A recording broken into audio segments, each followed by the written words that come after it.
Muy buenas, bienvenidos un día más a un podcast sobre Bitcoin. Hoy por fin puedo compartir con vosotros esta conversación que llevaba tiempo queriendo hacer, y es que me interesa mucho toda la cuestión financiera, económica, mundial, energética, inmobiliaria. Ya sabéis, tengo intereses muy variados, aunque concentrados en un aspecto concreto de la vida. Y esto es una cosa que afecta a todo el planeta por igual, es un sistema muy interrelacionado, y todo el tema de Oriente, digamos que me cuesta más tratarlo porque hay menos personas con las que poder hablar de esta cuestión, porque hay pocas personas que estén, digamos, a mi alcance, que sean expertos o que hayan estudiado la cuestión de la economía, la energía, el inmobiliario en Asia, concretamente en China.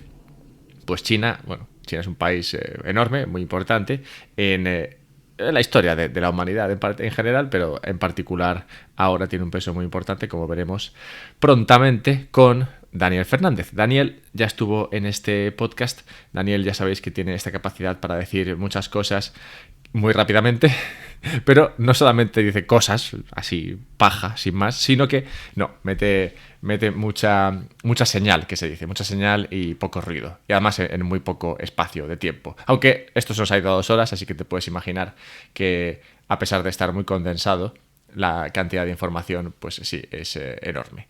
Así que nada, con Daniel quería tratar toda esta cuestión de China, y eso es justo lo que vamos a hacer aquí hoy, tratar todo este tema. De modo que, nada, sin mayor dilación, os dejo ya con Daniel, no sin antes, recordaros un par de cosas. La primera es que si queréis comprar Bitcoin, podéis hacerlo a través de Relay. Yo recomiendo Relay con I latina, aunque lo más fácil es encontrar el enlace en la descripción, que además tiene un descuento. Pues recomiendo Relay porque ofrece para mí un equilibrio óptimo entre sencillez y privacidad. Es sencillo de usar. Tú envías una transferencia a Suiza, a esta empresa, y ellos te envían Bitcoin a un monedero que tú controlas, y al tiempo es relativamente privado. No 100% privado, porque aunque no tienes que hacer ningún proceso de KYC ni nada de eso, sí que tienes que hacer esa transferencia. Y en esa transferencia, que normalmente haces desde tu banco o desde el banco de otra persona a quien has robado la cuenta, pues está tu IBAN, o el de la persona esta a quien se lo has robado. Así que en ese IBAN se puede saber de quién es la persona que se origina esa transferencia. De modo que no es 100% privado, pero sí que es bastante privado, y como digo, no te pide hacer ningún proceso de KYC. Por eso digo que es sencillo y privado hasta cierto punto, y que en ese sentido ofrece este equilibrio óptimo para mí, para todas las personas como tú que podéis estar pensando en empezar a stackear sats. Que no digo yo que lo hagas, porque no puedo dar este consejo de inversión, pero bueno. Bien, y segunda cosa es que si quieres guardar ese Bitcoin de manera segura y de manera también sencilla, recomiendo hacerlo usando una Bitbox. La Bitbox es un monedero frío que tú te compras, te llega desde Suiza, todo viene desde Suiza, ya sabéis, un gran país. Te llega desde Suiza, normalmente si estás en Europa te llega en un día o 2, como mucho. Y nada, tú una vez que lo recibes puedes crear monederos dentro de ella, y a esos monederos enviar Bitcoin. Por ejemplo, el Bitcoin que has comprado en Relay lo puedes luego enviar de manera fácil a este monedero y mantener esos Bitcoin, digamos, apartado de cualquier red y seguro, en el sentido de que primero no dependería de un tercero, como podría depender mientras está en la aplicación de Relay, ni tampoco depende de que o está abierto a posibles hackeos o posibles robos dentro de tu ordenador o de tu móvil. Así que la manera de proteger tu stack de Bitcoin sería hacerlo a través de un monedero frío, cuando llegas a cierto nivel de acumulación, y para esto, como digo, recomiendo la Bitbox, pues es muy sencillo de usar. Así que nada, Relay y Bitbox para comprar y almacenar, con enlaces y descuentos en la descripción del podcast. Y nada, que ya está, vamos con Daniel. Qué gran tipo. Hola Daniel, bienvenido a un podcast sobre Bitcoin. ¿Qué tal, Alberto? ¿Cómo estás? Pues muy bien, bienvenido de nuevo. Me encanta tenerte de vuelta. Si recuerdas, la primera vez que nos juntamos te dije que tenía que traerte porque realmente, a ver, yo entrevisto aquí a muchas personas y no quiero hacer de menos a nadie, pero la capacidad tuya de condensar conocimiento en el espacio de 60 minutos es elogiable. Solo porque hablo muy rápido, excesivamente rápido, no es por otra cosa, pero No sí. digo que no sea por eso, es posible que eso también tenga algo que ver, pero realmente dices muchas cosas que también tienen sentido, porque es verdad que puedes decir muchas cosas, mucha paja, pero no, hay mucha señal y poco ruido. Así que te Bueno, traigo aquí dale, de dale. vuelta. Te traigo aquí de vuelta para hablar de una cuestión que nos pilla lejos, pero a la vez cerca. Y es la cuestión de China. Es un tema que yo en este podcast he sacado ya un par de veces. La primera vez con el tema de la energía, la segunda con el tema del agua. Pues el tema del agua en China parece ser potencialmente un problema grave. Y hoy quiero traerte a ti, bueno, de hecho te he traído a ti para hablar del tema de el inmobiliario y la situación financiera de China. Pero para las personas que pueden pensar que China igual, bueno, pues no, ¿qué me importa China? Total, están ahí muy lejos, no tenemos mucho que ver. Me gustaría un poco enmarcar a China en el marco global y hablar de su importancia. Y bueno, te voy a dejar hacer esto y luego voy a introducir lo que para mí tuvo un impacto importante en que China fuese, bueno, se convirtiese en lo que se ha convertido hoy día. Así que puedes contarnos un poco qué opinas tú de la importancia de China en el marco global. Bueno, China es evidentemente, bueno, no sorprende a nadie, China es una economía gigantesca, es gigantesca evidentemente porque tiene pues un cuarto de la población mundial, más o menos, un quinto de la población mundial lo tienen ellos, claro, pero un quinto de la población mundial cuando eran increíblemente pobres, como eran pues cuando todavía eran comunistas o socialistas, pues todavía podían tener cierto impacto en la economía mundial, pero no tanto. Pero claro, China ha tenido un modelo de desarrollo relativamente exitoso. Ya son un país que podrían ser fácilmente catalogados de clase media, por datos de renta per cápita, pues están en torno a 12, 13 mil dólares. Para que nos hagamos una idea, probablemente ya todo el mundo lo sabe, pero bueno, si la mayor parte de la gente que escucha están en España, pues España tiene aproximadamente unos 30, 30 y algo, depende del año y cómo lo midas, pero 30 y tantos mil dólares de renta per cápita. China todavía está por debajo de la mitad, pero más o menos está justo en la media del PIB mundial y está cercana a países como puede ser México y cercana como a países como puede ser Brasil, que son países más o menos de los más desarrollados, no los más, pero de los grandes, desde luego, los más desarrollados de Hispanoamérica. Bueno, teniendo esto en cuenta, bueno, pues entonces también es muy importante Brasil y México. Bueno, sí, pero claro, es que entre los dos no hacen ni un tercio de China, ni un cuarto de China en población. Entonces, claro, China ya en términos de músculo puro y duro de PIB, pues está relativamente cerca de Estados Unidos. Depende otra vez cómo lo midas, pero aproximadamente está en 17 billones, billones bien dichos, ¿no? O sea, bien dichos, billones en español, que básicamente un billón en español es un millón de millones. Porque ya sabes que está la cifra en inglés, que es un billón, pero que son 1.000 millones, que son miles de millones. Entonces, bueno, billones, lo que un americano diría trillón, ¿vale? Un trillion.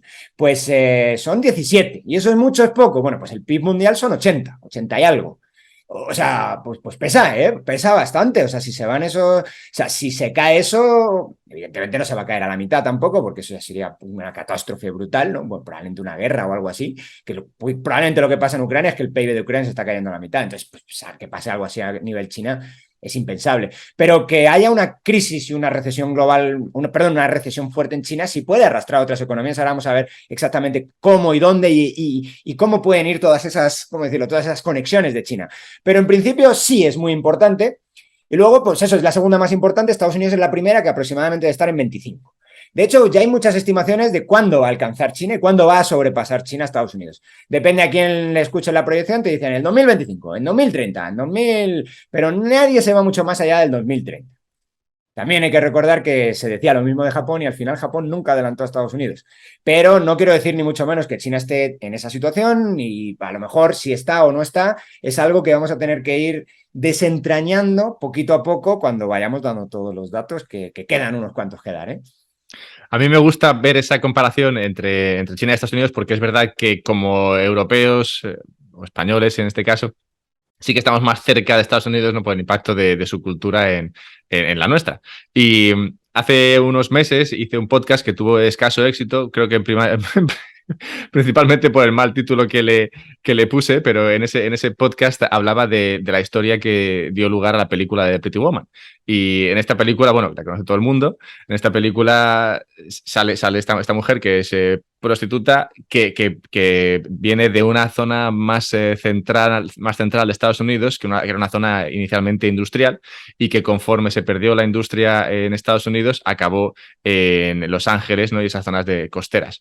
Esta historia se fraguó porque el escritor que vivía por ahí, por Los Ángeles y demás, de repente vio como un montón de este tipo de mujeres acababa allí, en Los Ángeles, y ejerciendo la prostitución, porque en los lugares donde ellas habían nacido, que eran lugares eso con industria, esa industria se había perdido, esa industria había desaparecido, y entonces esas mujeres que habrían trabajado en empleos en esa industria en ciudades más del centro de Estados Unidos, habían tenido que buscarse la vida en otro lugar y entonces se habían ido hacia las costas y al final muchas de ellas no habían acabado en esos empleos. Entonces este escritor, encontrando a muchas de estas mujeres, al final les preguntaba su historia y así ideó el personaje de Vivian, ¿no? Para la película. Entonces creo que en esa película sale esta historia muy bien reflejada y habla al tiempo de cómo la industria en Estados Unidos se fue yendo de Estados Unidos hacia lugares como China, que por eso China ha cogido esa posición importante que tú comentabas y que tiene un impacto hoy día en toda la economía global. Entonces, todo eso ha pasado en China desde los años 90 o así, y y de la mano de ese impulso industrial también ha crecido mucho su esfuerzo o digamos su interés por el mercado inmobiliario. Y es justo el mercado inmobiliario donde empezamos a ver algunas fallas en el sistema. Entonces, de esto es de lo que quiero que tú me hables ahora. Bueno, pues vamos allá. Pues sí, el modelo de desarrollo, solo un pequeño comentario, el modelo de desarrollo chino sí ha sido exitoso. Y es un modelo de desarrollo bastante interesante. No quiero decir que vaya a seguir siendo exitoso, pero desde luego lo ha sido hasta ahora para sacar al país de la más extrema pobreza. También es verdad que cuando estás en el suelo, a nada que te levantas un poquito, parece muy bien, ¿no? Pero sí les ha ido bastante bien con un modelo de zonas económicas especiales. Una zona económica especial básicamente es un lugar donde las reglas generales del país no aplican y donde depende de la zona económica especial, algunas funcionan muy bien, otras muy mal. Las de India, por ejemplo, funcionan muy mal, aunque el país está cada vez funcionando mejor, pero como las zonas como tales no, porque básicamente son unas zonas para pagar pocos impuestos. Que no digo que no sea importante pagar pocos impuestos, pero a veces en estos países, sobre todo si se vienen países... La India nunca fue un comunismo, pero sí fue desde luego una economía ultra intervenida por los Gandhi. Los Gandhi tienen buena fama, ¿no? Pero los Gandhi han destruido la economía de India durante décadas. Entonces, por un socialismo suave, ¿no? Si quieres, a la Pedro Sánchez o algo así, pero vamos, que lo han destruido, que lo destruyeron en su día. Entonces, la India no funciona en las zonas económicas especiales porque tienen 1.000.000 de regulaciones, o tenían, cada vez las tienen menos, pero tienen 1.000.000 de regulaciones que impiden hacer negocios básicamente a cualquiera. Entre proteger los telares manuales que tenían, cosas así, unas cosas que dices tú, esto es una locura. ¿Cómo vas a hacer telares manuales finales del siglo XX? Bueno, pues venga, pues los Gandhi querían hacerlo. Bueno, pues, ¿qué hicieron los chinos? Pues todo lo contrario. Los chinos llegaron y dijeron, oye, aquí tenemos unas leyes centrales del gobierno comunista chino que esto es un desastre. Entonces, ¿qué vamos a hacer? ¿Cuál va a ser nuestro modelo de desarrollo? Vamos a poner regiones o zonas concretas de las regiones donde completa autonomía regulatoria. Regulatoria. Las leyes de China, algunas sí, ¿no? Por ejemplo, siempre penales y cosas de esas, no se pueden, o que no haya pues un partido único, eso vamos, eso sí no está, eso no es discutible. Pero leyes en plan de atracción de inversión, si tienes que poner leyes, no sé, limitar la jornada laboral, no hacerlo, poner salario mínimo, no hacerlo. Leyes típicamente, ¿qué se puede hacer en la zona? ¿Se puede hacer maquilas o se puede hacer electrónica o se puede hacer? Todo eso en el gobierno chino no se ha metido. Se metieron las zonas entre ellas y con un modelo descentralizado de competencia entre las propias zonas, curiosamente atrajeron un montón primero de inversión extranjera y luego de inversión nacional. Entonces, eso ha sido un modelo de desarrollo brutal. Ese modelo de desarrollo está ahora en entredicho. No sé si quieres que hable ahora de esto, porque ya sabes que a mí me das... Sí, no, de hecho, espérate un momento, porque, claro, has comentado esto. Porque me has preguntado una cosa, yo sé que me has preguntado una cosa y yo te hablo de lo que me da la gana, así que... No, pero has comentado esto que me parece interesante y es, bueno, que estás hablando de cómo ese modelo de desarrollo chino es verdad que ha sido exitoso, pero bueno, ese modelo de desarrollo chino, tal y como me lo estás explicando, básicamente consiste en dejar que la gente haga lo que le dé la gana, o sea, rollo, bueno, vamos a ser totalmente libertarios en esta región acotada de aquí. Con peros el libertario, pero... Sí, bueno, pero sí. pero vamos a dejar que la economía funcione y se autorregule. La economía, la política la controlo yo ¿no? Y hay que tener cuidado con hacer nada raro ahí, pero todo el tema económico, es decir, si tú quieres montar lo que quieras montar y de la manera en la que quieras montarlo, tú lo montas con cero regulaciones o las que tú te quieras montar que creas que benefician a tu sector. Y eso, bueno, me parece, sí, modelo de desarrollo chino acertado, pero bueno, que no deja de ser el modelo de desarrollo rollo Miguel Ancho Bastos, el capitalismo, ahorro y trabajo duro y ya está, y así creas Pues riqueza.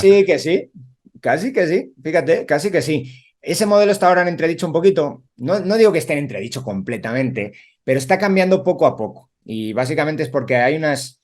China siempre se le ha criticado mucho desde fuera, sobre todo cada vez que se iba haciendo más grande, porque China tiene unos monstruos brutales que son las empresas pues que son estatales. Aproximadamente un tercio de su economía son empresas estatales, que son, como te digo, monstruos. Los otros 2 tercios probablemente es una de las economías más libres del mundo. Pero, ese tercio, desde luego, claro, es algo así como, no sé, la carrera hacia la luna entre la Unión Soviética y Estados Unidos. ¿Por qué gana Estados Unidos? No porque sea mal listo ni nada o porque el gobierno americano sea muy eficiente, no lo es, pero el gobierno americano tiene un montón de industria privada detrás que funcionaba como un reloj suizo, y eso, como funcionaba también, pues le daba un montón de fondos a la NASA para hacer cualquier barbaridad. Y eso es lo que no tenía la Unión Soviética. Pues esto es más o menos similar, que esas empresas estatales chinas son un desastre absoluto, una máquina de perder dinero que está ultra subvencionada por el sector productivo privado, que es el que te contaré ahora, que funciona muy bien, que es mucho más, bueno, pues es increíblemente eficiente. Entonces, bueno, 2 tercios, un tercio lo aguantaba la economía china, parece que sí. Problema, esas entidades del Estado parece que están creciendo cada vez más y la parte privada de la economía se está haciendo un poquito más pequeñita. No digo que esto sea algo que sea brutal el cambio, pero está pasando poco a poco.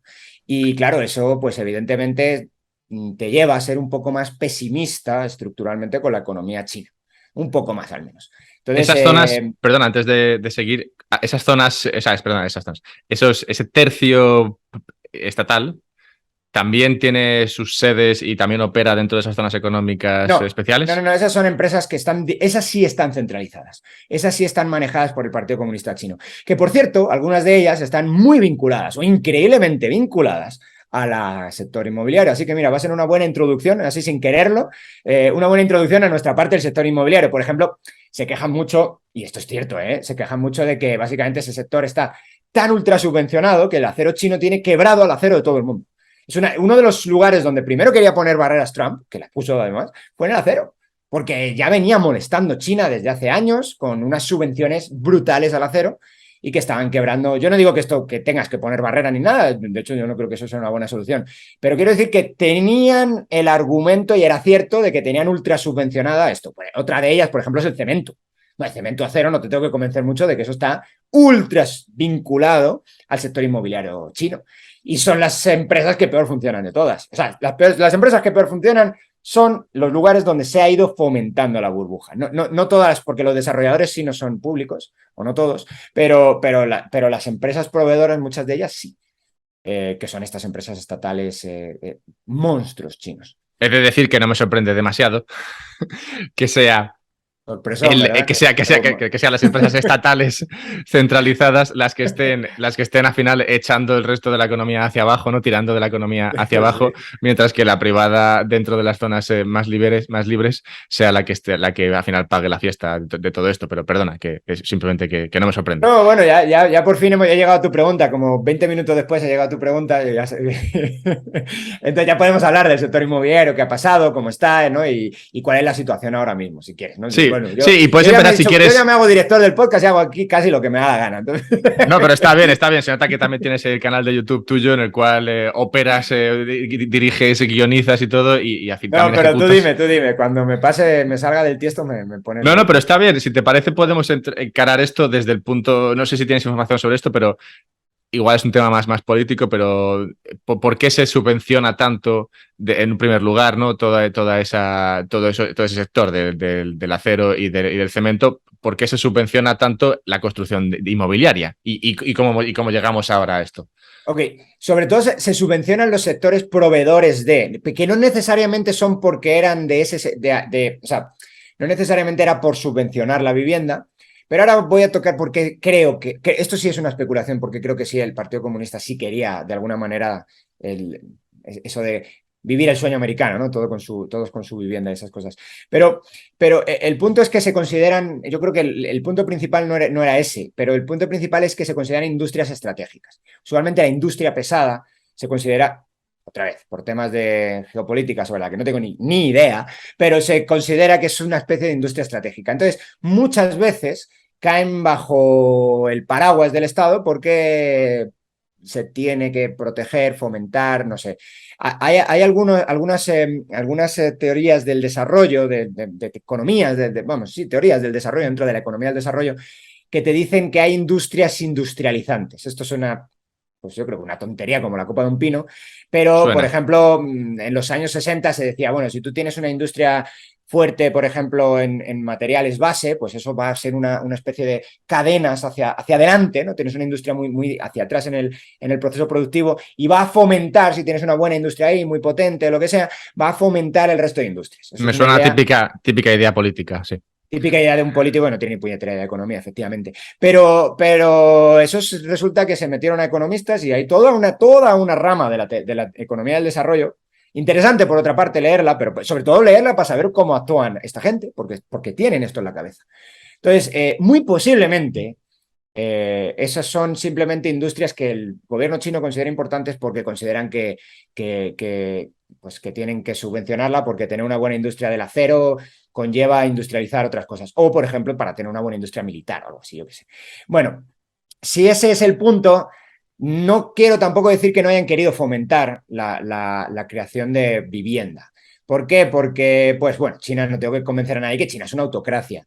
Y las autocracias, usualmente, esto sí es un poco de teoría política, viven o sea, tienen que convencer, incluso más que una democracia, a sus gobernantes, a sus gobernados, perdón. Uno piensa, una autocracia puede hacer lo que le da la gana. Más o menos. Su equilibrio de poder es precario porque no tienen, menos ahora, menos hoy en día, no tienen como legitimidad. Entonces, la forma de comprar siempre de estos gobernantes, muchas veces desarrollistas, son pues un incremento en las condiciones de vida constante, ¿no? Es una de las razones por las cuales China le tiene mucho miedo a una recesión, a una crisis económica, intenta evitarla de cualquier forma. Porque una recesión puede conllevar ya en un país que empieza a tener cierto desarrollo, sobre todo toda la costa china, similar al desarrollo pues, que puede haber en España o en Italia o incluso Francia. No es tan diferente el nivel de vida en esa zona. Entonces, son zonas ya con un bienestar material importante. Y si ahora ven ese bienestar material, que básicamente lo que les compra, que no vayan quizá a la calle a decir, oye, queremos libertades civiles o queremos libertades políticas, pues creo, y esto sí es un poco, ya me estoy metiendo en terreno que no es el mío específicamente, sí puede ser algo que yo creo que les da miedo sin ninguna duda y que desde luego puede ser un disparador de una caída del régimen, ¿no? Yo no quiero decir que estemos ahí ni mucho menos porque no soy analista político y no tengo ni idea, pero desde luego eso de que todo el mundo tenga una vivienda tiene que ver algo con esto que te estoy contando yo, ¿no? Mejorar las condiciones de vida de sus gobernados para que se sientan, digamos, abrazados, queridos o bien gobernados, bueno, por sus magnánimos gobernantes. Ese sería el punto. Bueno, si eso es el tema, pues ahora ¿cómo está ese tema? ¿Cómo está? Porque está calentito, está gente que compra vivienda y no se la dan, gente que tiene una hipoteca. Ahora vamos a ver también cómo se estructura el mercado inmobiliario chino, es un poco extraño. Para alguna gente, si tienes gente que te escucha en Hispanoamérica, no les va a resultar muy extraño, porque aquí se hace más o menos, yo digo aquí porque probablemente ya lo saben tus oyentes, pero yo vivo en Guatemala y aquí no resulta tan extraño la forma en la que opera el sector inmobiliario o el sector, bueno, las hipotecas, por ejemplo, en China, pero en España sí, porque en España no hace esto mucha gente. Lo hacen algunos, sobre todo con cooperativas, pero no mucha gente. Vamos con ello entonces, venga. Sí, porque ahora ya me tienes en ascuas. Yo también estoy pensando tengo en ascuas. Es que he aprendido, parece que he aprendido cine ya y esa parte de ir generando, ¿no? Tensión para el momento. Vale, venga.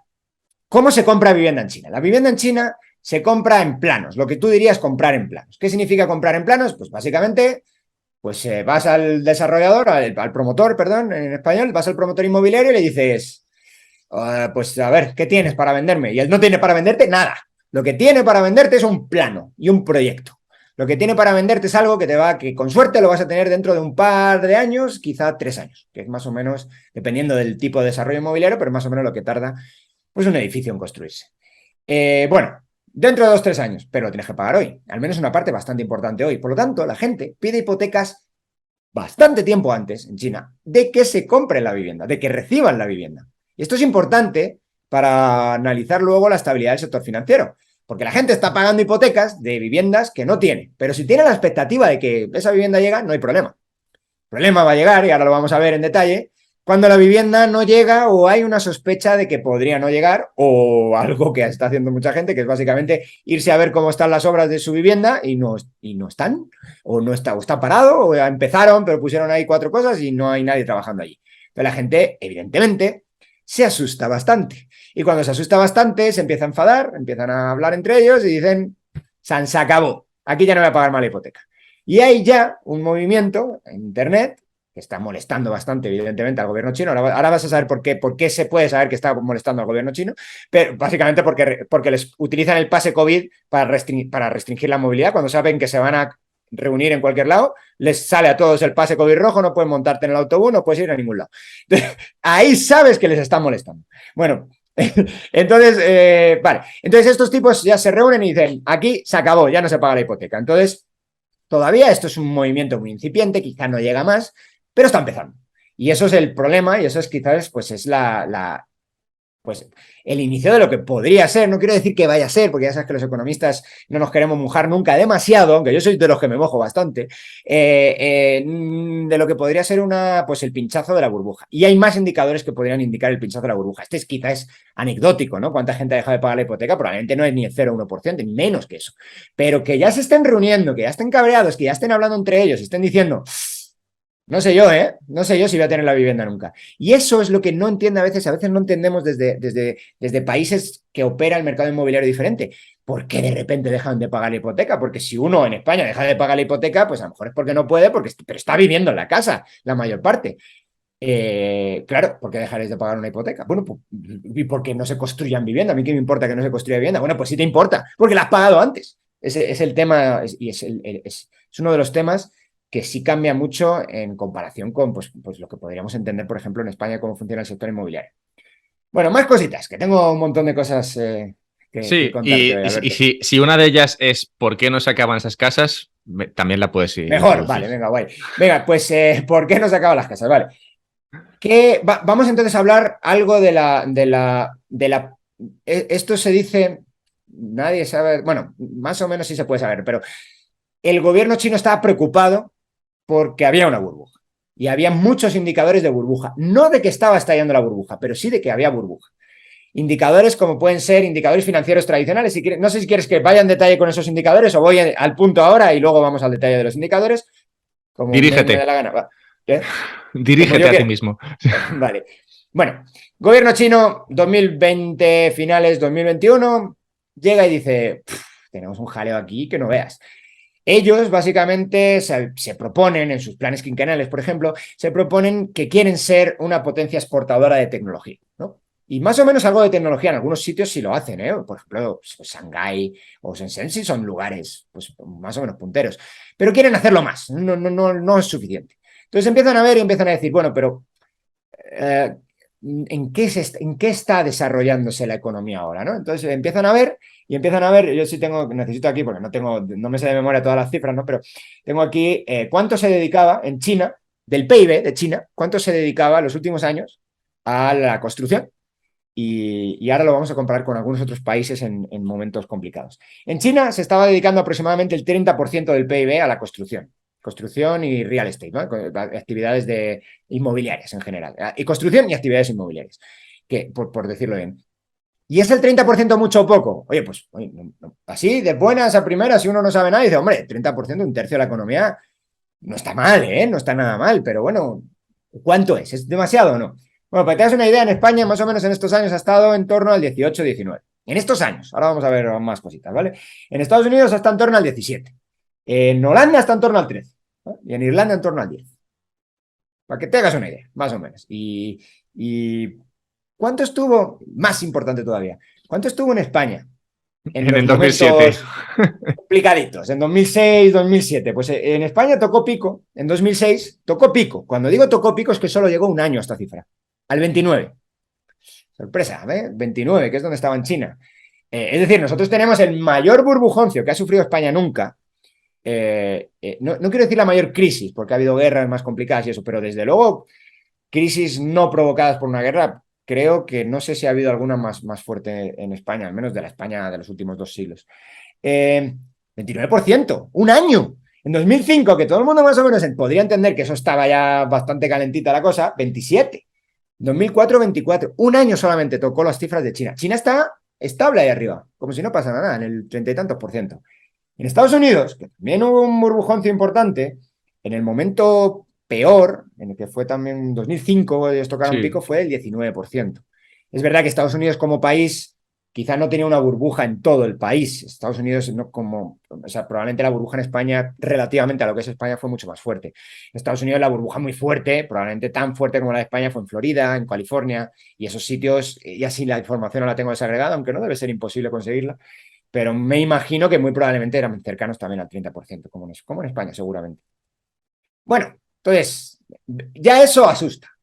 Y varios años, ¿eh? No uno solo. Entonces, ¿qué empieza? Bueno, y más cosas, ¿eh? No sé, te las cuento ya.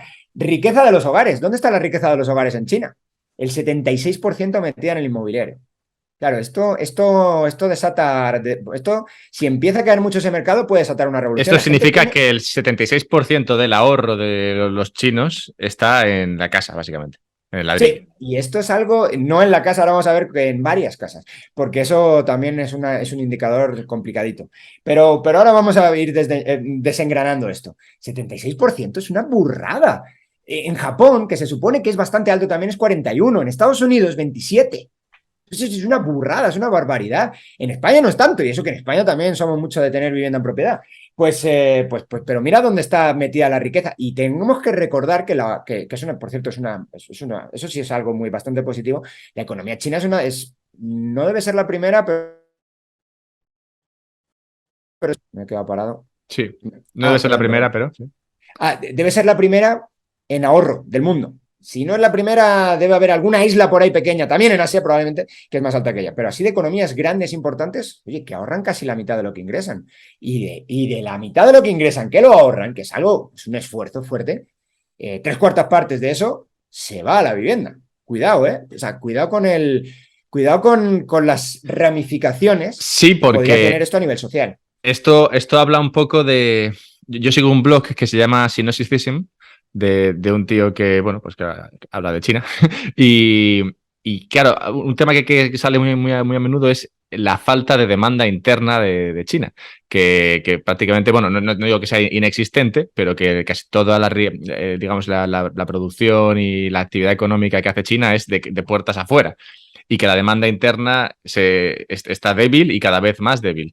Lo cual, bueno, debido a esto que me comentas, entiendo que, bueno, que puede venir por aquí un poco. Si la mayoría de los chinos tienen su ahorro en casas y están viendo que las casas igual no es el mejor sitio donde tener los ahorros, esto no lleva a una digamos, a un ansia por comprar cosas y a un espíritu, digamos, No, alegre lo que de hacen es sacar el gasto. dinero fuera. Porque Claro, además eso es algo que cada vez está. Eso sí es cierto que eso sí es algo positivo para la economía china. Los controles de capitales eran bastante estrictos hasta hace poco. Un control de capitales básicamente es que no sacas el dinero del país. Así, sí, hablando claro, quizá no demasiado técnico todo lo que debería, pero un control de capitales es vas a pasar por la aprobación de un gobernante para ver si te dejo hacer una transferencia al exterior y que guardes dinero fuera. Porque, bueno, es muy posible que mucho más capital hubiera salido otros años hacia atrás sí, si no hubiera habido eso. Pero también es es una de verdad las que se han ido teorías. flexibilizando, ¿eh? Es una de las Flexibilizando quiero decir, cada vez son menos fuertes esos controles de abriendo un capital. poquito la mano a esto. Pero sí, es verdad, este tema se ha salido más veces, al menos en el mundo Bitcoin, porque es una de las razones que se argumenta sobre por qué se prohibió la minería allí, porque la minería de Bitcoin allí era básicamente un ticket para sacar dinero fácilmente, porque tú cambiabas coste en energía en yuanes por Bitcoin que luego podías sacar de allí sin que nadie se Mira, no enterase. sabía que era esa la razón. Sabía que la Bueno, habían prohibido. es una de ellas que se dice, no sé si es la Ya, verdad. ya, ya, ya. No tenía ni idea y es bastante interesante. China además era un sitio interesante para producir. Ahora ahí tienen problemas energéticos, pero China en general es relativamente barato. Tiene problemas energéticos como todo el mundo. No sé si los suyos son peores. Algunas características de su mercado eléctrico lo hacen peor, pero en general es un sitio barato. Y ya sabes, bueno, no tengo que explicar a nadie que Bitcoiner lo importante que es tener un poquito, bueno, la energía barata para minar. Bueno, Bien, sigamos con el sector sigamos. inmobiliario. Más cosas interesantes. En el año 2008, casi todos, 70% de la vivienda era primera vivienda. De la demanda, perdón, de primera vivienda era primera vivienda. Básicamente alguien que, quiero comprarme una vivienda nueva, ¿no? En el 2018, que son los últimos datos que yo tengo por aquí, el 13 es primera vivienda. Uf, 66 segunda vivienda y 22 tercera vivienda. 22% de la demanda de vivienda, que es muy grande, se va a tercera vivienda. Y aquí es donde uno empieza a decir, ojo, ojo, ojo, porque quizás se está acumulando demasiado stock de vivienda, porque ¿para quién va esta vivienda? Y esta es la clave, ¿para quién va esta vivienda? Toda esta gente, ¿por qué está comprando vivienda? Está comprando vivienda porque el precio no hace más que subir. De hecho, uno invierte por dos cosas, o invierte por los rendimientos que te da el activo, el que sea, o invierte por potenciales ganancias de capital del activo, el que sea. Es decir, o me va a dar esto todos los años a una X dinero, o cuando lo venda dentro de un par de años, o dentro de 10, o dentro de 20, las inversiones pueden ser a 50, o pueden ser para tus hijos o para tus nietos, esto va a valer mucho más y voy a estar mucho mejor. Entonces, esas son las dos razones. Entonces, claro, si estas son las dos razones, esto es lo interesante. Ok, esas son las dos razones. Y ahora, ¿qué ingreso da una vivienda en China? Y esta es una de los principales indicadores de sobrevaloración que hay para cualquier, esto es el primero que ve, cualquier inversor básicamente lo primero que ve es una cosa que se llama el PER, Price Earning Ratio. ¿Qué es el PER? Básicamente, ¿cuánto pagas? En este caso sería por una acción, pero puede ser para cualquier activo. ¿Cuánto pagas por el rendimiento esperado que te va a dar? Por el rendimiento explícito, ¿no? En interés o, bueno, en este caso una vivienda es bastante claro, ¿no? Por el alquiler. Y aquí es donde, pues, el sector inmobiliario chino, pues, es un poquito desastre. ¿Y a qué me refiero con un poquito desastre? Pues tiene unos PERs, pues te lo voy a decir, tiene un PER en Shenzhen, que es el más bajo, y el más bajo del mundo, de la ciudad, que tiene el más bajo del mundo, es 1,3%. Uno dice, 1,3%, ¿eso es mucho o es poco? Te voy a poner que en Madrid es aproximadamente el 4%. Más del doble. Y tampoco es que Madrid esté para tirar cohetes como sector ¿Cómo, inmobiliario, cómo ¿no? podemos, cómo podemos leer ese 1,3? Porque yo estoy acostumbrado a los pairs como múltiplos. Bueno, va. Bueno, la idea es que tener el activo, sí, sí, es verdad, lo normal es leer un PER como activo y yo te lo he leído, en vez de así, te lo he leído como una rentabilidad de comprar la vivienda. Es la inversa, es darle Vale, la vale. vuelta. Esto sería, Entonces, lo que está fíjate, diciendo si es es que un la rentabilidad 2%, en Shenzhen es de 1,3%. sí. O sea, Es claro decir, que sí, que el coste está muy caro para la rentabilidad. Bueno, que ha subido mucho el precio, lo cual te ha reducido la rentabilidad hasta niveles del 1,3%. esa es la idea, ese es el punto. Entonces, si compras para alquilar, oye, no sé si sale. ¿Para qué está comprando entonces la gente? Pues para que suba el precio. Pero claro, si sube el precio, tiene sentido si hay una demanda final muy grande de la vivienda. O sea, si estás esperando que si siempre fuera primera vivienda. Si Claro, siempre fuera porque primera. ¿Perdón? entiendo que incluso las hipotecas, no sé si sabes a qué precio se pagan, pero al 1,3% probablemente estás No, perdiendo mucho más dinero. alto, mucho más alto. Ahí me has pillado fuera de juego, ¿eh? No sé exactamente, pero vamos, los tipos de interés en China, el del Banco Central está en 3 y lo están bajando ahora, pero vamos, está en 3 y algo por ciento. O sea, que una Échale hipoteca un par mínimo de 4. puntos más, fácil, échale un 5 y algo por ciento. Sí, No, mínimo no, no 4 o sale, no 5. sale, no sale, claro. Pierden El dinero. costo de oportunidad no sale. El costo de oportunidad del dinero no sale meterlo ahí. Entonces, bueno, sale si lo que esperas es un incremento en el precio. Y ahora, ¿cómo sabes si va a haber un incremento en el precio? Pues lo típico que te va a decir cualquiera que no tiene demasiada idea de cómo funcionan las finanzas, pues miro para atrás y ha subido siempre. Pues Siempre no sube. sé. Siempre sube, ¿no? El mercado inmobiliario no baja nunca. Bueno, ya sabemos, en España ya lo sabemos, ¿no? Estamos jurados de espanto que sí baja. Y en algunos sitios no se ha recuperado todavía del nivel de 2007. Entonces, pues, oye, que poder bajar, pues que sí se puede. Pero claro, si nunca ha bajado, ¿no? Que es un poco era el punto pues a lo mejor tú haces, somos máquinas de extrapolar, ¿no? Somos máquinas de buscar patrones donde muchas veces no los hay. Entonces, oye, esto ha subido, esto ha subido, esto ha subido, pues seguirá subiendo, ¿no? Entonces, esa es la razón. Ahora, ¿por qué digo que eso es una mala, o al menos solo eso es un malo indicador? Pues básicamente porque, oye, si a lo mejor siempre tuvieras demanda como primera vivienda, significa que tienes muchos compradores finales ahí esperando. Entonces, bueno, pues se la voy a poder colocar a un comprador final, a alguien demandante de vivienda, a alguien que quiere un techo, a alguien que de verdad quiere comprar esa vivienda, pero no, se la tienes que endiñar, bueno, lo tienes que colocar pues al que ya tiene 2 o 3 viviendas. No sé, eso no. O sea, toma, que me quiero deshacer de mi activo. ¿A quién se lo doy? A que tiene 3. Pues el que tiene 3, no sé, bueno, pues mientras la rueda siga, pues más o menos, pero como esto para en algún momento, esto va a ser una catástrofe. Entonces, este es uno de mis principales puntos de por qué creo que la burbuja, o sea, al final una burbuja la puedes medir en términos financieros, que es lo que estoy haciendo yo básicamente ahora con el PER de la vivienda y todas estas cosas, pues la puedes medir en términos económicos, que es que básicamente es más fácil en términos económicos. Cuánta vivienda se demanda, cuánta se produce. Y si se produce mucha mala que la que se demanda, pues esto no es muy sostenible. Pues algo así como, no sé si te acuerdas, en España, espero que no esté aburriendo a nadie con demasiadas comparaciones con España, pero es que saltan a la vista. En España producíamos 1 millón de viviendas en el peor año, en el 2006, que era cuando más le dedicamos a esto, construíamos 1 millón de viviendas al, al, al año. al año. Se construían más viviendas que esto es un indicador que ya lo sabe todo el mundo, ¿no? Un comentario que ya probablemente lo sabe todo el mundo, así que no estoy descubriendo nada. Más viviendas que Francia, Reino Unido y Alemania juntos. Claro, Francia tiene como, no sé, 60 millones de habitantes, que Alemania tiene 80, que Reino Unido tiene otros 60, y que España tenía 47 o tiene. O sea, que no tiene sentido producir toda esa vivienda. Entonces, claro, ¿para quién produces la vivienda? Bueno, podría ser para los extranjeros, yo que sé, la Costa del Para Sol, la alemanes, Costa Brava, que para es muy bonita. alemanes, ingleses y franceses. Ya, pero es que tampoco, cuando se estimó esa demanda al año, eran 30 o 30 y tantas mil viviendas. O sea, Sí, el del millón se diferencial, te queda un poco corto, sí. el gap era brutal. Y bueno, ya si empezamos a meter el invierno demográfico chino aquí, que también existe en España, pero en España se cubre mucho con inmigración, es decir, España sí ha seguido creciendo población con inmigración. En China no hay inmigración, hay mucho menos inmigrantes en China con la pedazo de población que tienen y la extensión de los que hay en España. Entonces, aquí no hay tu tía, no hay de dónde sacar. O sea, no Sí, porque hay. cuando dices invierno demográfico, te refieres eso, a que la población china se envejece y además debido a grandes ideas políticas de nuevo, ¿no? Como lo de solo tener un hijo, que encima era un hombre, pues Sí, ahora lo tienes del hombre era poca para no dar natalidad. dote, porque a la mujer hay que dar dote y prefiero recibirla que darla. Que sí, sí. Es un desastre. Es un desastre. Sí, porque ahora tienes, claro, eso, lo que dices, un salto generacional ahí en el cual de repente no hay niños. Te Sí. falta, bueno, para empezar, hay muchos chinos que por lo visto buscan mujer, por donde sea, y también, pues bueno, muchos que simplemente, claro, no se han podido juntar para tener descendientes, y entonces ahora, claro, ¿quién va a Y comprar esas que al casas? final el límite poblacional lo marcan ellas, no nosotros. Nosotros podemos ser tropecientos millones, o sea, de hecho, Si solo hay una tiene mujer. no es un feminismo de bocado como el que vivimos ahora para esto, pero tiene un sentido eso de hijos por mujer, porque lo importante son los hijos por mujer, no los hijos por hombre.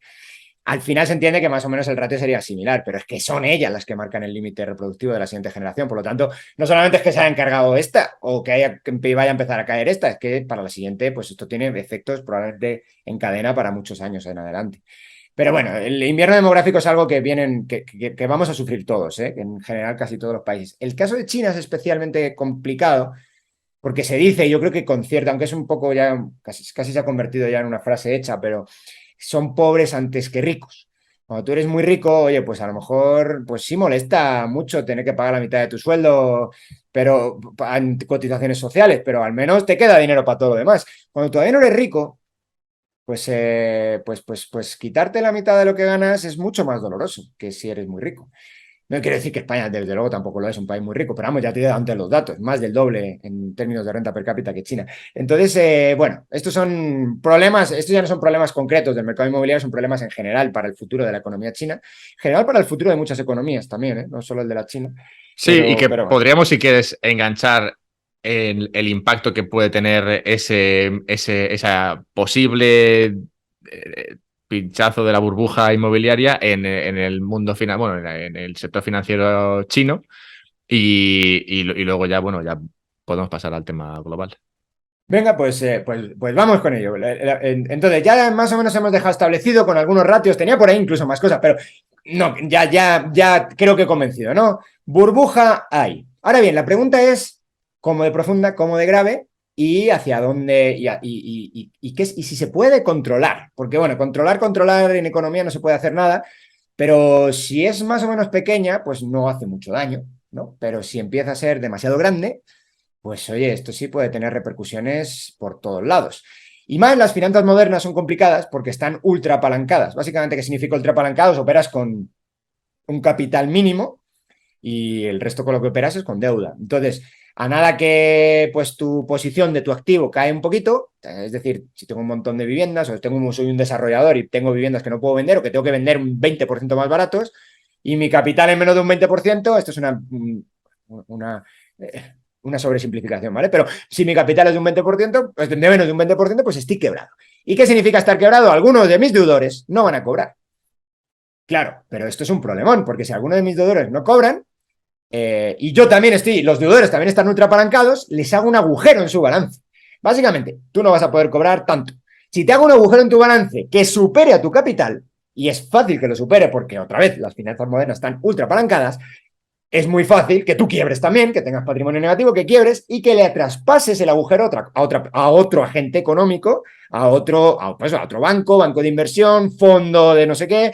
Todos esos, muchas veces, bueno, sobre todo en banca de inversión, operan todos apalancadísimos. Eso básicamente, ¿qué quiere decir? Que el sistema es medio débil. Y si es medio débil, esto es lo que se llama un efecto contagio, ¿no? En Europa lo aprendimos en 2012 con Grecia. Si Grecia no es nada, ¿no? Si es ahí muy pequeño, bueno, pues Grecia, cuidado que casi se lleva el euro por delante. Y Chipre no es nada todavía, si son 700.000 habitantes. Bueno, pues Chipre casi se lleva el euro por delante. Es decir, cuidado que los efectos financieros son efectos en cascada, efectos en cadena y pueden ser muy destructivos en la economía. Vale, hecha la aclaración, a ver, ¿dónde está y cómo está China? En sector financiero y en el posible agujero que puede hacer su sector inmobiliario, el sector financiero. Por partes vamos por lo que sabemos, porque a veces sabemos cosas y a veces no sabemos demasiadas. ¿Qué sabemos? Sabemos que aproximadamente hay 200.000 millones de dólares de bonos de desarrolladores inmobiliarios chinos en dólares, en el extranjero, básicamente. Tú emites en dólares para inversores extranjeros y emites usualmente en moneda nacional para los inversores nacionales. A no ser que tengas una moneda, esto por ejemplo España lo hacía antiguamente en pesetas y dólares, o marcos, y ahora lo hace básicamente en euros porque el euro ya sí se considera, aunque no es el dólar tampoco, por una moneda más o menos internacional. Entonces, pues hasta donde yo sé no hay deuda, me puedo estar equivocando, pero hasta donde yo sé no hay deuda, no hay mucha deuda de España en dólares. Pero en general los inversores no tienen mucho apetito por yuanes. Por lo tanto, hay que emitir para inversores extranjeros, hay que emitir en dólares. 200.000 millones de dólares, de los que aproximadamente el mercado ya está estimando que 120.000 no se van a pagar. Así, básicamente por un 60%. ¿El qué? Un 60% no se va a pagar. Eso es más o menos la probabilidad de default. Si uno ve los CDS, que son una especie de seguro contra el impago, más o menos te dan esa probabilidad de default a 5 años. Hay desarrolladores que están un poco mejor y otros que están con probabilidad de default, que puedes comprar un bono. Si te gusta te gusta ir al casino, no vayas al casino, compra un bono de esos que te cuesta 2 centavos por el dólar de emisión. Es decir, puedes comprarte, pues en vez de un bono por $1.000, te lo compras por 20. Y tienes ahí un bono de un desarrollador inmobiliario chino que, sabe Dios, a lo mejor va a eso y a lo mejor te pagan $1.000, imagínate, con $20 que le han metido. Bueno, o sea, podría ser una inversión así como, bueno, porque pues estás ahí con un amigo de copas y dices que no tengo narices, que no tengo, pues mira. Te compro un bono chino ahora mismo, hombre. Compras un bono de un desarrollador chino prácticamente quebrado. Bueno, así que, entonces tenemos ese problema, ¿no? De media, en general, esos desarrolladores tienen unos impagos que más o menos pueden ir en torno al 66%. Eso no significa que de cara adentro vaya a ser también 66%. La mayor parte de financiación, esto también lo sabemos, la mayor parte de financiación es financiación interna, básicamente por lo que te he contado antes, las tasas de ahorro chinas son enormes y como son enormes tienen capacidad de financiarse su propio sector inmobiliario, tienen capacidad, no necesitan capital extranjero, aunque atraen algo, pero sobre todo lo atrayeron quizá 20 años atrás, 15 años atrás. Ahora ya no, ahora realmente sí tienen una capacidad de ahorro enorme. Entonces, sabemos que para los inversores extranjeros es esa cifra. Para los inversores internos no tenemos ni idea. ¿Y por qué no tenemos ni idea? Bueno, pues porque pues ahí es un pelín menos transparente ese mercado. Entonces, no sabemos exactamente hasta dónde puede llegar la cifra pues, de impagos para los deudores internos. Sabemos que sí está generando muchos problemas. Es todo lo que sabemos. Sabemos que algunos bancos están complicados. En China no hay muchos bancos privados, casi todos son públicos. Mira, son de esas empresas. Antes te he hablado de empresas estatales que eran un tercio de la economía. Bueno, pues una de las más importantes, estratégicas, si las quiero ver así, para el gobierno chino es la banca. Nadie sabe exactamente a ciencia cierta qué porcentaje de la banca china es pública y cuál es privada. Yo tengo un estimado que es un 92%. Si te interesa saber cómo he hecho la cifra, 92. 92, pues todo, básicamente. Sí. Pero hay algunos bancos, más o menos, no, más o menos no, hay algunos bancos que sí son de capital privado, muy pocos, porque no tienen mucha capacidad, no les da licencias, básicamente, porque quieren que la banca sea pública. Incluso cuando tú compras acciones del bancos chinos, que puedes hacerlo, las acciones que se suelen comprar, los Big Four, que lo llaman, o Big Five, de China, son de empresas públicas, controladas estatalmente, y tú lo que compras es una participación en una empresa pública que no vas a controlar nunca y que pues, puede ir bien o puede ir mal. Y si te va a ir mal, el primero que te va a ir mal, evidentemente, es a ti. Bueno, y sobre todo como inversor extranjero. En cualquier caso, esa es un poco la idea. La banca es pública. Entonces, una banca pública tiene una ventaja y tiene un inconveniente. ¿Cuál es la ventaja? La ventaja es que, pues aquí no pasa nada, ¿no? Pues puedes meter debajo de la alfombra un montón de basura y la van metiendo. Y eso en los informes anuales no te creas que hay nadie muy preocupado. O, bueno, si están preocupados no van a decir nunca nada, evidentemente. No van a decir necesitamos recapitalizarnos, necesitamos un bailout, necesitamos como puede hacer un banco privado. Simplemente van a tocar la puerta y van a decir al Banco Central, que está evidentemente también controladísimo. Esto pasa en todos los bancos centrales, no solamente el de China. Controladísimo por el poder político y va a decir, toma el dinero y que te callas, ¿no? Y ya está. Y no vayas a decir ni esta boca es mía aquí fuera, porque evidentemente pues, podrías generar un pánico financiero a nada que alguien empiece a desconfiar de ti. Esa es la ventaja. Bueno, ventaja.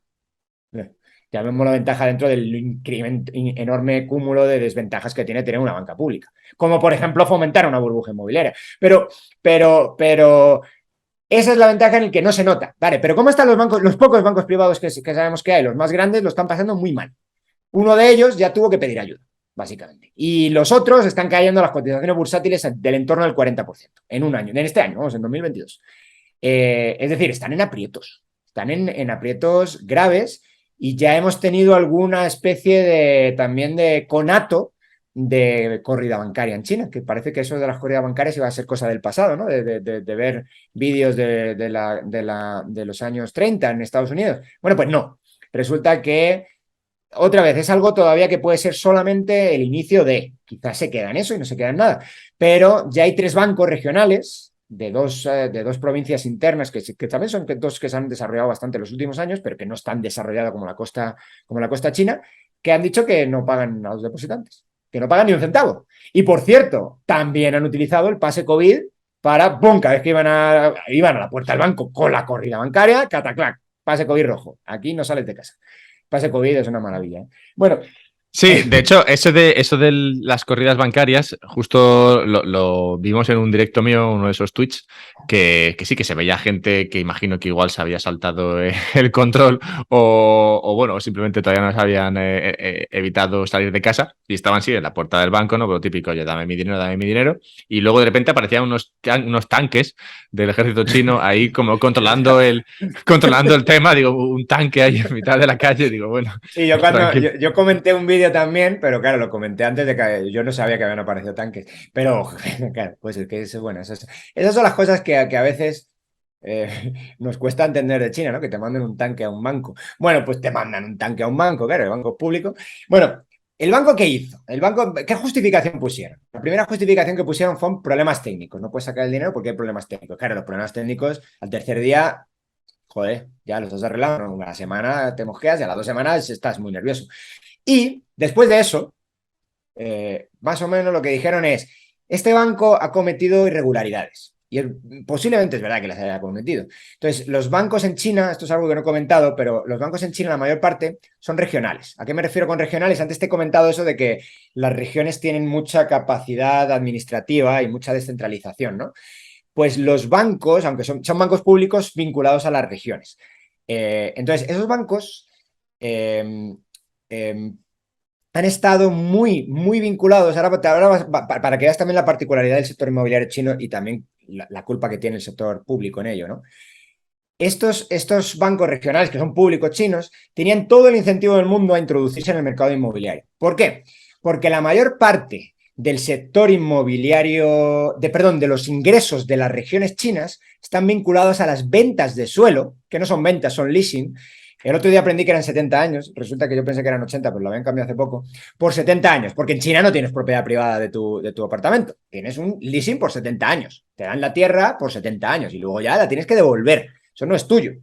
Y claro, aquí también, luego es verdad que en general creo que muy probablemente simplemente van a extender esos leasings sin mucho problema, a no ser que evidentemente te metas, seas alguien medio incómodo para el poder político, entonces a lo mejor ya no, pero en principio el leasing son 70 años. ¿De qué saca otra vez dinero las regiones chinas? Sobre todo una parte importantísima de su ingreso es de esa venta de tierra. Y ahora vamos a ver, porque esto es muy complicado, cómo está la situación ahora mismo. Porque entonces, si yo saco mucho dinero de la venta de tierra, tengo todo el incentivo del mundo a decirle a mi banco público que financie, ya sea hipotecas baratas o ya sea desarrolladores, para que generen muchas más viviendas, para yo vender mucha más tierra, para tener mucho más ingresos. Esto es un círculo casi que es una...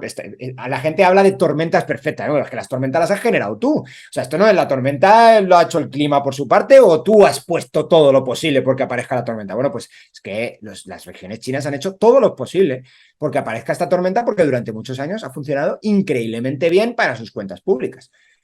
¿Cuál es el problema ahora? Que lo que antes parecía un círculo vicioso de tierras cada vez más caras, de mayores ingresos para los estados regionales Círculo chinos. virtuoso en este caso, claro. Pensé que había dicho virtuoso. Sí, ahora se ha convertido en un... perdón, sí, quería decir círculo vicioso. Se va a convertir ahora en un círculo, completamente, ahora sí, en un círculo vicioso. A ver, que estoy diciendo tonterías. El primero es virtuoso, el que comentar, y este es el problema. Creo que te gusta decir vicioso y quieres decir vicioso varias veces. Me parece sí. Correcto. Es verdad, sí, es verdad que se les ha complicado. Es que ya sabes que como estamos con cambio de hora tú y yo, y yo estoy aquí, que son mis 1:30 de la mañana, pues solo se me ocurren cosas feas que decir. Bueno, cosas sórdidas. Bueno, en cualquier caso.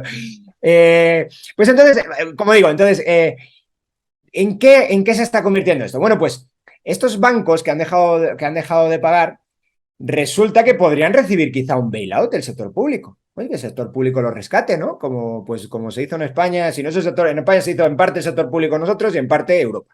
Pues que ellos reciban un bailout y ya está, ¿no? Bueno, sí, pero ¿de dónde sale el dinero para el bailout? Pues debería salir de los ingresos de la región china, ¿no?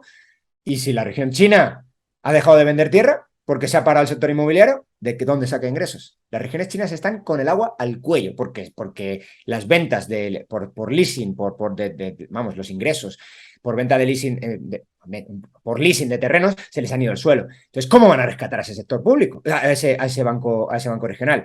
Volviendo al Banco Regional. Entonces, el Banco Regional, ¿qué hicieron para congelar los depósitos? Llegaron y dijeron, es que el Banco Regional ha estado captando depósitos fuera de la región, que lo tienen prohibido. Solo pueden, como es un banco regional, solo pueden recaudar depósitos dentro de la región. Fueron a recaudar, por banca online principalmente, y por apps, fueron a recaudar depósitos fuera de la región. Entonces, vieron eso y dijeron, aquí hay un problema. Entonces, lo que vamos a hacer es congelar los depósitos.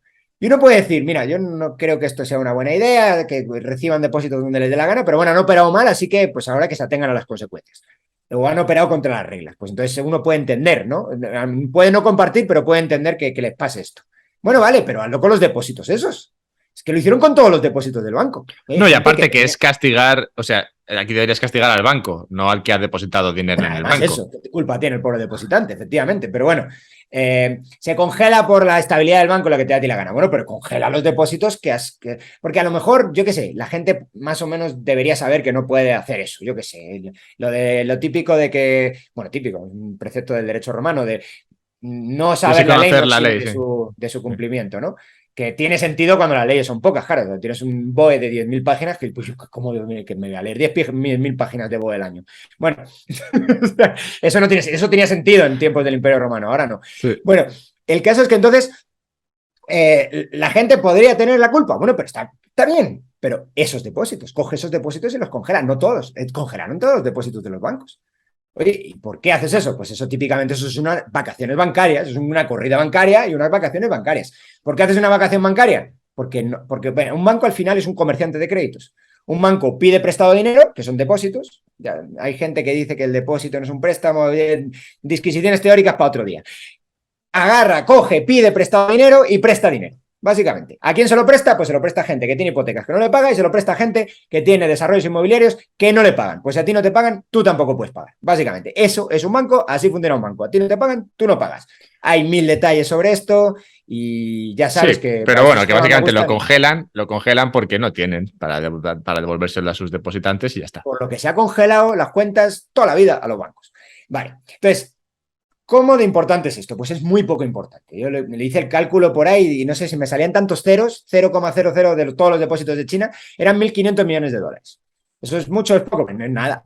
Parece Son bancos poco. muy pequeños y son bancos de regiones que encima no son las más importantes de China. ¿Significa eso entonces que se va a caer el sector inmobiliario, perdón, el sector financiero chino?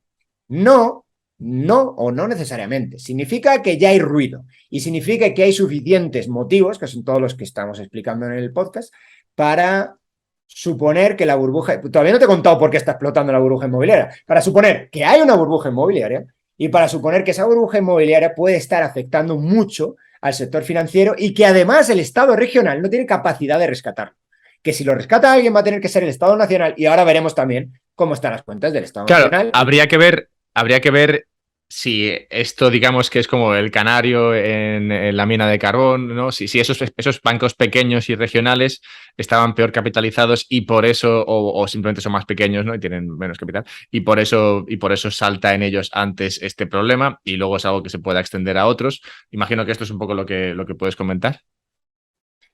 Sí, bueno, fíjate que al final esto es un tema relativamente similar al que te hablaba antes del capital que tienen los bancos y la capacidad que tienen de amortiguar golpes, si lo quieres ver así, ¿no? Viene un golpe, que es alguien que no te paga, y bueno, sí, imagínate, yo tengo préstamos por valor de 100 millones o 100.000 millones o lo que te da a ti la gana, 100, y tengo pasivos por valor de 95.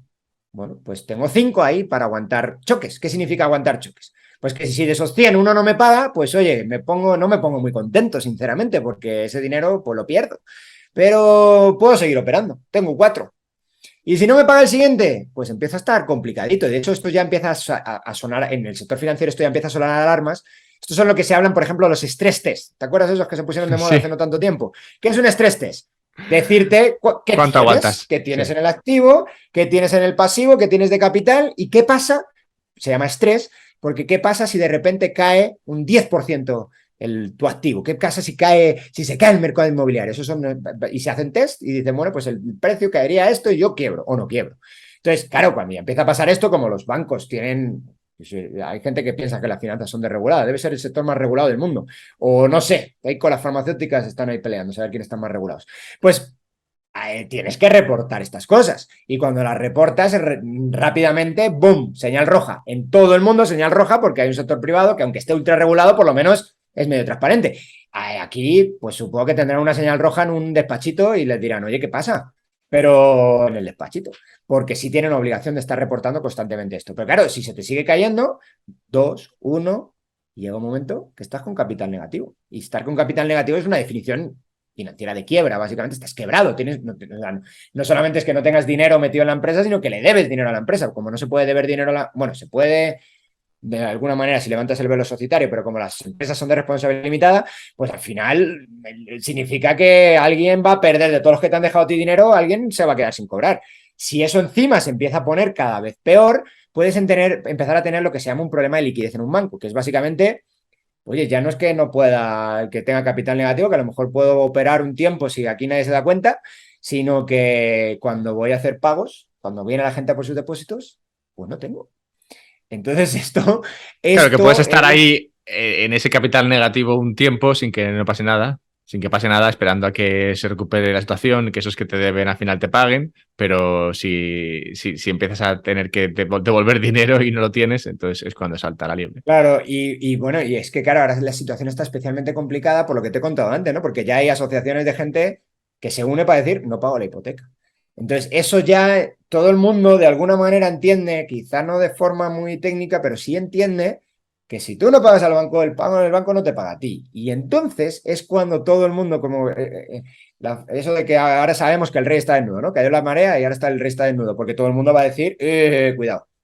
Y puede haber gente que empiece a asustarse y que empiece a convertir yuanes a dólares o que empiece a sacar el dinero del banco, que quiera meterlo en otros lados o lo que sea. Entonces, la gente se empieza a poner nerviosa en estos momentos y en estos momentos es cuando ya el banco, pues si ya está con capital negativo, esto no hay Dios que lo levante. Entonces, es cuando necesitas, no sé si necesitas, pero vamos, es cuando el banco se cae o se llega al Estado y dice, cataclac, aquí llego yo. Y aquí llego yo y te ayudo, te echo una mano, básicamente, cojo el dinero de otra persona, el del contribuyente y te lo doy a ti. Entonces, bueno, pues esto es un poco la estructura general y luego, ¿por qué sabemos que está pinchando la burbuja? Porque, sinceramente, esto de que China lleva en burbujas se lleva oyendo ya bastante tiempo, lo de las ciudades fantasma y todo aquello, pero creo que ahora la situación es un poco peor. ¿Y es un poco peor por qué? Pues bueno, un poco peor por varias cosas. La principal es básicamente, vamos a ver, que tengo aquí los datos y evidentemente no me lo sé todo de memoria.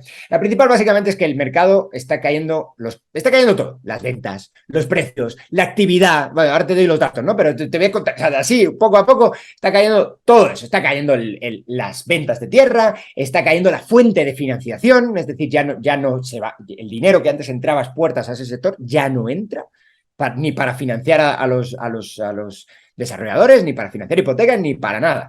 Entonces, y ahora vamos con los datos concretos, ¿no? De cada cosa, pero básicamente eso es la definición perfecta de pinchazo de burbuja. Lo que te he contado hasta ahora, la definición perfecta de burbuja. Lo que te estoy contando ahora, la definición perfecta del pinchazo de la burbuja. Porque alguien puede decir, bueno, en España estaba mal la cosa en 2005, había una burbuja. Sí, pero oye, ahí siguió un par de años y encima hasta que explotó de verdad, quizá 2009 y de verdad, ya de verdad, que tú dices, esto explotó 2012. O sea, pues, o sea, mucho tiempo que de verdad estuvo cayendo la cosa y todo, pero vamos, que ya se implosionara todo, hasta 2012, nada.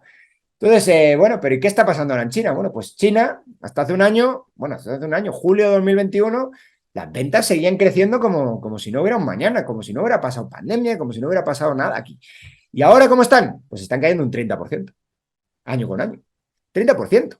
Las ventas de casas finalizadas. Bueno, las ventas de casas que, como sabemos, Venta nunca de están vivienda, acabadas. que eso es que Sí. algunas, Sobre la plano, sí. mayoría de hecho, son pagos hechos antes. Si ves la actividad, que una forma de medir la actividad, bueno, básicamente es pues, por PIB, ¿no? Por generación de actividad económica, básicamente, estás viendo que la vivienda completada cae un 23% año con año. Esto es con datos del último mes, de julio, los últimos que existen hasta hace 2 días. Y en vivienda iniciada, esto es interesante, como te desagregan los datos, es Claro, todavía porque más interesante verlo. te iba a preguntar justo por eso. Vivienda acabada, vale, cae un 23, pero vivienda iniciada. 36, que hay mucho más. Claro, ¿esto qué significa? Que hay gente que está diciendo, bueno, ya, esto es el concepto que utilizamos los economistas de coste hundido. Oye, ya tengo hecho esto a la mitad. Voy a perder dinero con esto, pero lo tengo hecho a la mitad. Así que si lo tengo hecho a la mitad del gasto, quizá más, ya se ha ido. Entonces esto hay que acabarlo, porque aunque yo pierda dinero con el proyecto, voy a perder más dinero si lo dejo a la mitad. Si el proyecto está justo recién iniciado, quizás no merece la pena. Eso es por lo que pasa cuando pincha una burbuja. Durante mucho tiempo vemos esqueletos de edificios por ahí, cosas así, como esos son los que el coste hundido no merecía la pena. Básicamente, están cayendo tanto los precios que lo que tiré, pues tirado está. Hay veces que sí merece la pena. Hay veces que dices, bueno, me queda un 30% del proyecto por terminar. Pues termínalo. Pero esto es lo interesante. Se están terminando más de los que se inician. Es decir, gente están diciendo esto no funciona. Gente, vamos, gente del sector. Esto yo no es que diga aquí hay un analista que dice, no. Esto es lo que te da un indicador es de la gente, los empresarios, básicamente. Se están jugando su dinero. ¿Y qué están haciendo? Pues lo que están haciendo es pues, salirse del mercado, o de, al menos no meterse, no seguir metiéndose en él. Financiación, se queda un 25% año con año. Esto aquí es donde está metiendo pues un poco de coco, está metiéndole ganas el gobierno chino. Está diciendo el financiamiento es lo que no puede caer al sector, porque tenemos que terminar la vivienda, porque la gente si no deja de pagar las hipotecas y entonces va a Cae generar todavía el más, sí. problema del sector financiero. Entonces, lo que está haciendo China ahora mismo es intentar abordar, que probablemente o bueno, no sé si le va a salir bien, pero tiene alguna posibilidad, dice, bueno, doy dinero, evito que el flujo de financiación caiga, le ordeno a mi banca, como es pública, le ordeno a la banca que tire dinero ahí, aunque lo vaya a perder, porque estimo que entonces la gente que ya tiene pagada la vivienda, la nueva no, pero la gente que tiene pagada la vivienda, por lo menos va a seguir pagando la hipoteca. El nuevo ya se va a pensar muy mucho, de hecho ya lo está haciendo, y ya lo está haciendo, se va a pensar muy mucho si meterse en este mercado cuando sabes que puede haber problemas. Aunque luego, como siempre, se pueden generar problemas de moral hazard. Ah, bueno, si me van a salvar, venga, métete. Bueno, entonces, y el último, que ya es el acabose, ¿no? Que este sí lo hemos comentado antes ya, es la venta de tierra. Ya no es solo vivienda iniciada, porque a lo mejor alguno compró la tierra y dice, bueno, pues a lo mejor todavía me merece la pena hacer esto ya que compré la tierra. No, no. Pero ya en la prueba última del algodón, o sea, ¿cuánta tierra se compra? ¿Cuánta tierra se compra y se vende en el mercado inmobiliario chino? Pues están en caídas del 50%.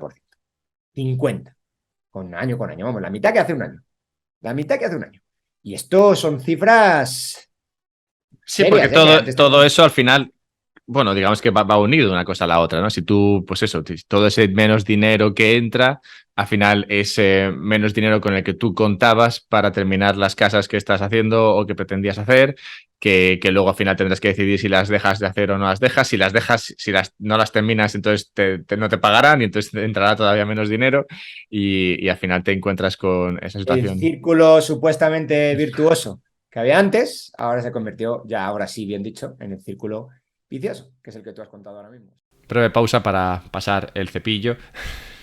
Patreon, patreon.com/, un podcast sobre Bitcoin, pues si queréis ayudarme con vuestras donaciones, yo pues consigo sacar adelante esto en gran medida, así que si queréis, si os gusta este contenido, os gustan estas entrevistas, os gusta lo que estáis aprendiendo, pues nada, ayudadme a través de Patreon. También podéis ayudarme a través de Twitch, hago directos en Twitch, podéis encontrarme en Twitch, soy muy activo en Twitch.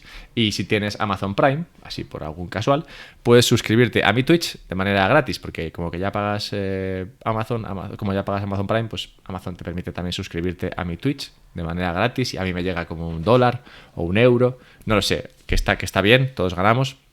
Y además que Twitch nos lo pasamos muy bien, tenemos un montón de gente muy simpática, casi todos, y es algo que os recomendaría disfrutar al menos una vez, que si lo hacéis una vez probablemente querréis repetir. Y finalmente, otra cosa que quería decir es que tengo mi página web, que se llama unpodcastsobrebitcoin.com, y si te interesa Bitcoin, que imagino que sí, porque si no, ¿qué narices haces aquí?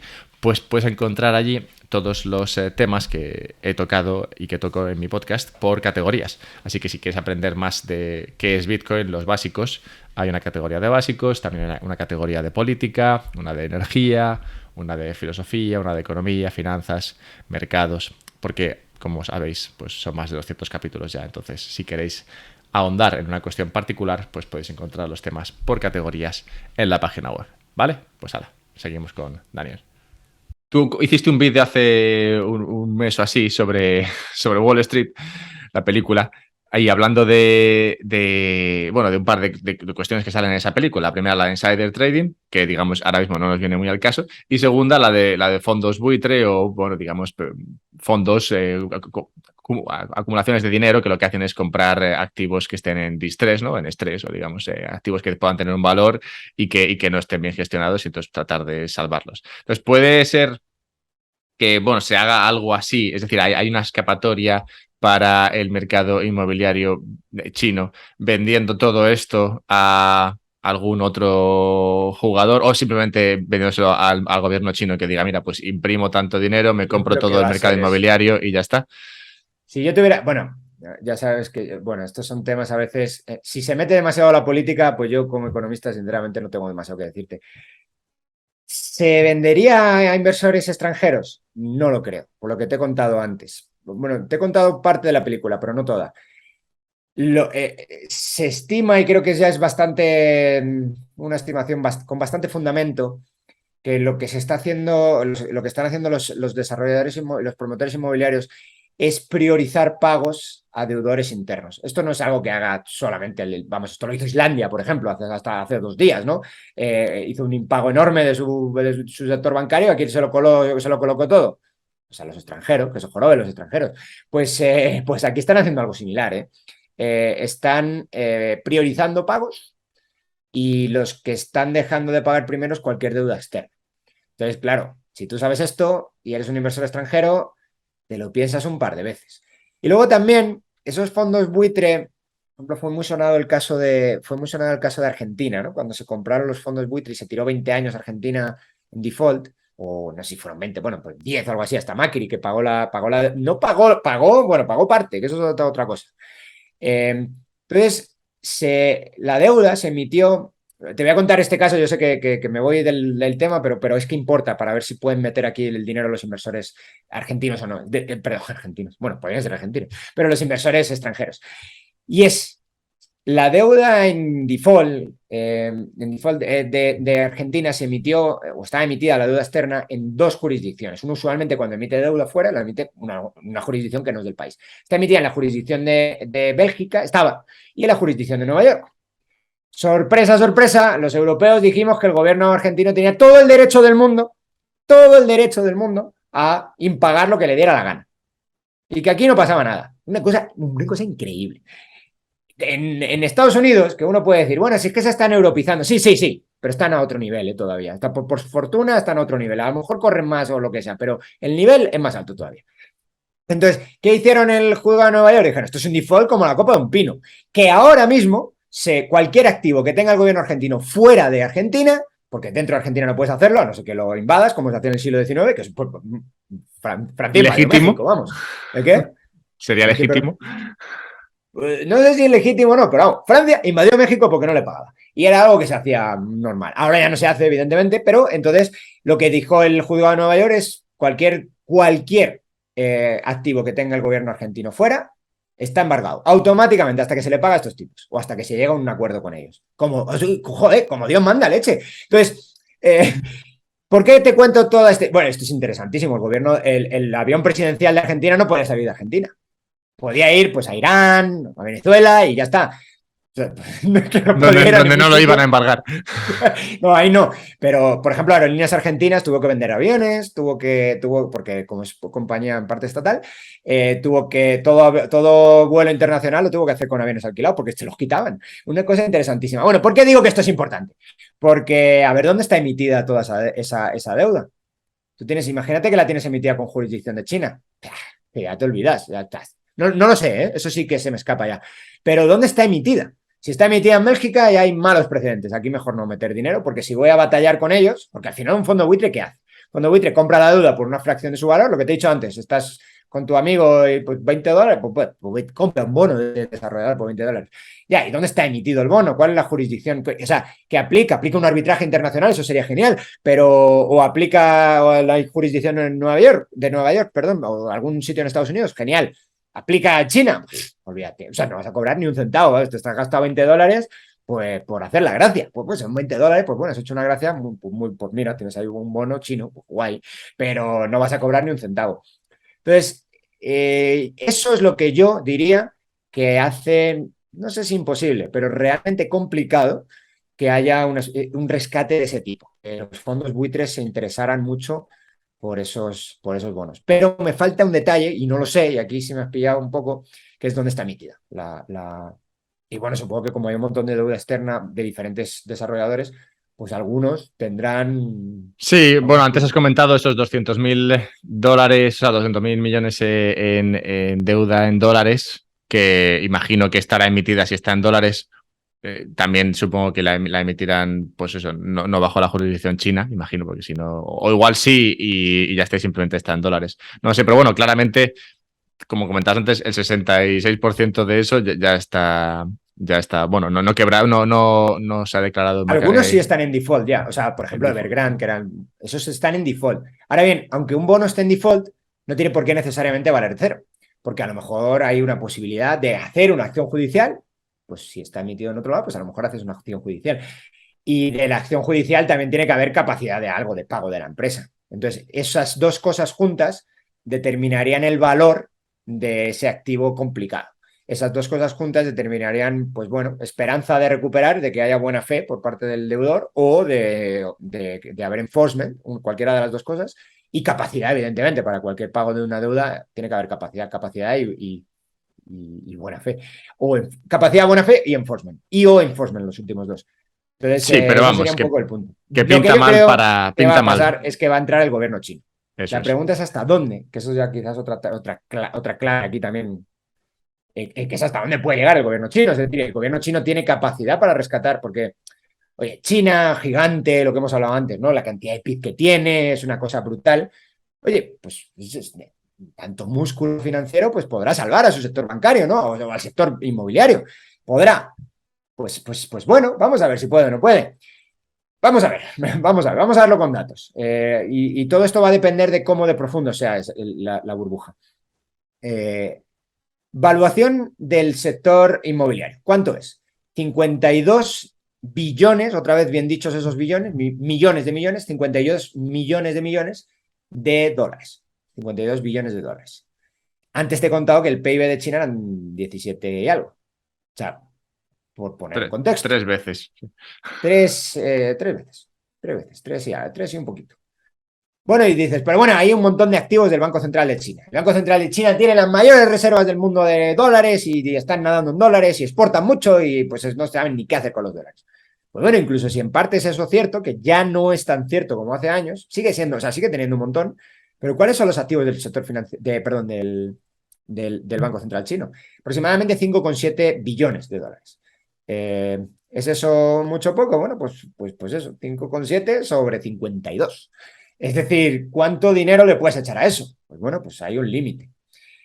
Bueno, pero puedes utilizar el yuan. Bueno, puedes utilizar el yuan, pero el yuan tiene límites, porque al final el dólar era muy fuerte y estamos con un 10% de inflación. Y es muy fuerte, de verdad, en comparación con el yuan. Entonces, ¿hasta dónde puede llegar? ¿Hasta dónde puedes estirar la política monetaria? ¿Hasta dónde puedes regalar dinero a la gente? Pues hasta un límite antes de que empiece a aparecer problemas. Y pueden aparecer rápido. Y una inflación, cuidado que la inflación es otro de los. Si el sector inmobiliario es complicado para cambiar gobiernos, puede cambiarlos. La inflación, de hecho hay papers de esto, teoría política junto a la económica, que dice que bueno, la inflación es un. Cambia Sí, gobiernos, la inflación. y. La inflación lo he comentado varias veces, sí, que es lo que, bueno, lo que comentas al principio, ¿no? Cuando hablabas de estos regímenes autocráticos, al final lo que pretenden es tener a la gente contenta. Y de las cosas que más enfadan a la gente es el tema de la inflación. No Sobre obstante, todo esta gente que ahorra tanto. Es que sí, ahorran un 44% de su ingreso y lo están metiendo en el sector inmobiliario, se va al suelo. Y ahora dicen, bueno, pues ahora pues ahorro en yuanes. Al al suelo. menos, al menos mi resto está a salvo. Y de repente, Que y te de van a repente te matar lo por todos dicen. lados. Más Pero, por cosas ejemplo, sí, importantes. sí, espera, antes de Sector. pasar, porque no te Ah, quería comentar que, claro, es verdad que el tema de, o sea, por ejemplo, rescatarlo a base de imprimir, sí que te podría tener el riesgo en algún momento ¿no? de inflación, pero realmente no fue ese tipo de riesgo el que vivimos en Europa, porque cuando en Europa rescatamos al sistema bancario, lo hicimos metiendo dinero al sistema bancario que no tuvo un camino, digamos, directo hacia los bolsillos de las personas, lo cual no conllevó inflación. De hecho, entre el 10 y el 20, básicamente, la inflación estuvo como en el 1 o así. O sea sí, que esto esto es muy bajo. estuvo muy baja y entonces, digamos, me preocuparía menos eso, porque no creo que rescatando a los bancos a base de meterles dinero fuese tener eso un impacto Pues depende de la inflacionario. Al menos en cantidad el que le corto metes. plazo. Al menos en el corto plazo. Bueno, Luego en no corto digo que plazo luego sí. explote, pero. Sí, esto es algo que a mí me gusta mucho hablar porque es algo que estoy aprendiendo mucho ahora, son las no linealidades en economía y es entre que tú haces algo y que ese algo pasa algo, o sea, tiene un efecto. Mucha gente dice, como la gente estamos todos, economistas también, pensados, entrenados o casi nuestro cerebro es una máquina de ver linealidades, causa-efecto, causa-efecto, causa-efecto, nos cuesta separar la causa y efecto mucho tiempo, o sea, en el tiempo, ¿no? Entonces, no sé, recuerdo todavía en principios de la pandemia cuando muchos decíamos, es que regalar dinero a la gente con el enorme déficit fiscal que hay, no sé qué, va a generar inflación. Y la gente no está loco porque las situaciones de recesionarias y las recesiones son deflacionarias. Y es verdad, las recesiones son deflacionarias, pero a veces no lo son. Y depende qué hagas tú y la respuesta de política pública tiene un impacto. Y claro, entonces te llega mayo, junio, julio, agosto y aquí la inflación no aparece. Ah, mira, idiota, la inflación no aparece. Apareció, joder. O sea ¿y ahora qué? Entonces ahora te dicen que es por otra cosa. Sí, se les ha olvidado la causa. Se les ha olvidado lo que ellos hicieron el año pasado. Pero la guerra, el no sé qué, bueno, que sí, hombre, todas esas cosas empeoran una situación ya complicada. Pero oye, que esto lo has generado tú. Pues esto, cuidado, el tema es que estos datos son tan grandes, son tan gigantescos, que antes te he dicho que el PIB mundial son 80. O sea, es que échate un poco las manos a la cabeza de la evaluación del mercado inmobiliario antes de que todo esto explotara. 52 sobre 80 billones de dólares, que el PIB mundial son 80 y tantos. O sea, que te voy a poner otro dato que te va a gustar también. La evaluación del mercado inmobiliario chino es el doble de la del mercado inmobiliario norteamericano. Te puedes decir, bueno, es el doble porque son muchos más. Bueno, espérate. Son muchos más, pero son mucho más pobres. Es decir, esto hay que compararlo con el PIB. Es decir, bueno, antes te he dicho, PIB de Estados Unidos, perdón, 25 más o menos billones y el de China 17. Oye, pues más o menos debería estar en una proporción un mercado inmobiliario de uno y de otro. Si se va a una desproporción, pues yo que sé, que sea la evaluación igual, pero el doble la del mercado chino que la del mercado. Eso no tiene sentido. Que por cierto, también, dato interesante, en Japón en el año 89 era, sorpresa, sorpresa, la evaluación del mercado inmobiliario de Japón, el doble que la de Estados Unidos. Oye, no quiero decir que... Muchas casualidades. Sí, esas casualidades que dices tú, cuando estás analizando algo, lo ves y dices tú, cago en la leche. Esto pinta feo.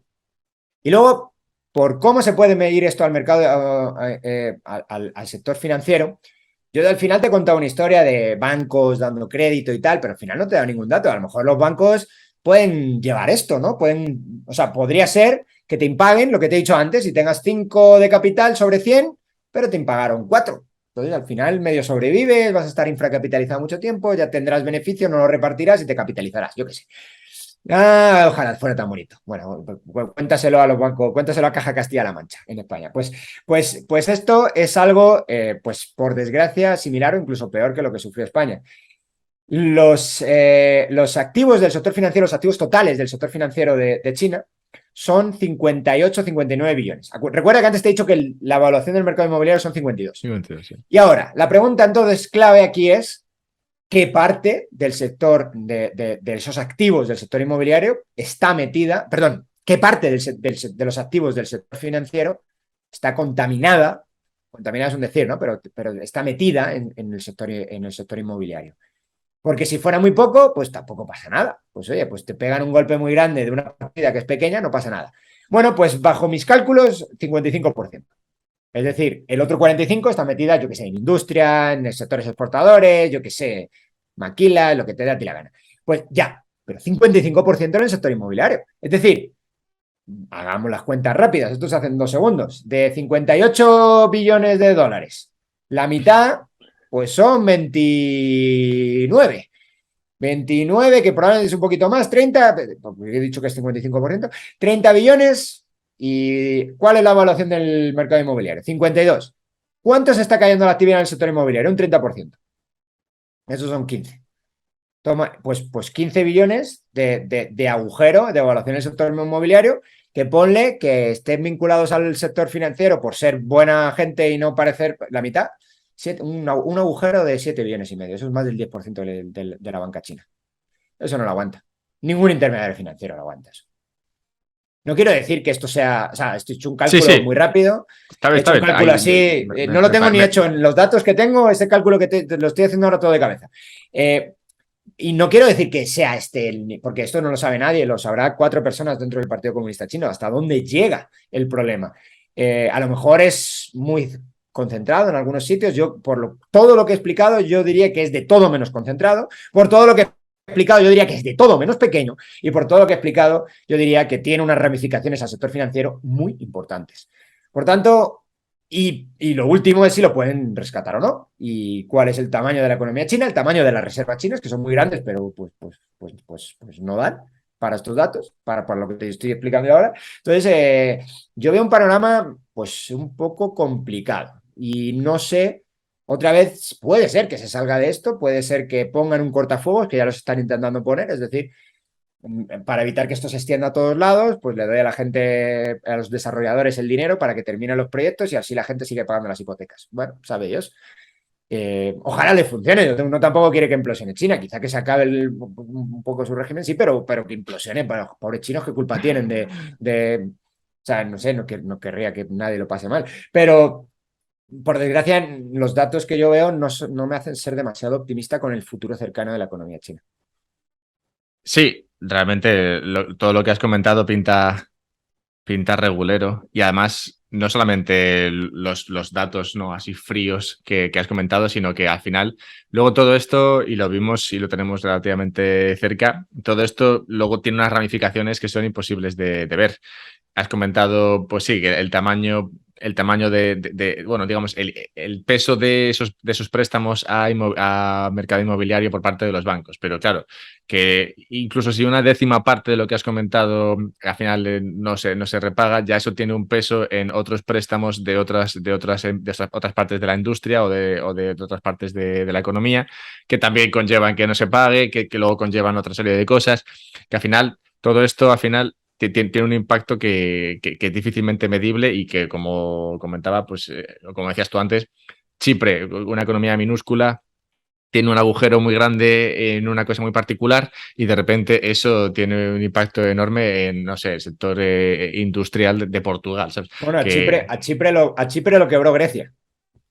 Grecia, con lo que hicieron en 2012, que se quedaron, parece que se quedó todo el mundo muy contento. En 2012 ya hemos salvado a Grecia, que básicamente pagó el 75% de su deuda, en valor, el 50% nominal, que se dice pronto, ¿eh? Toma ya. Y luego lo tuvieron que rescatar 3 años después. Menudo desastre. y Toma ya, seguro que en otro números, sería pues una centésima parte de lo que comentas ahora de China, más o menos.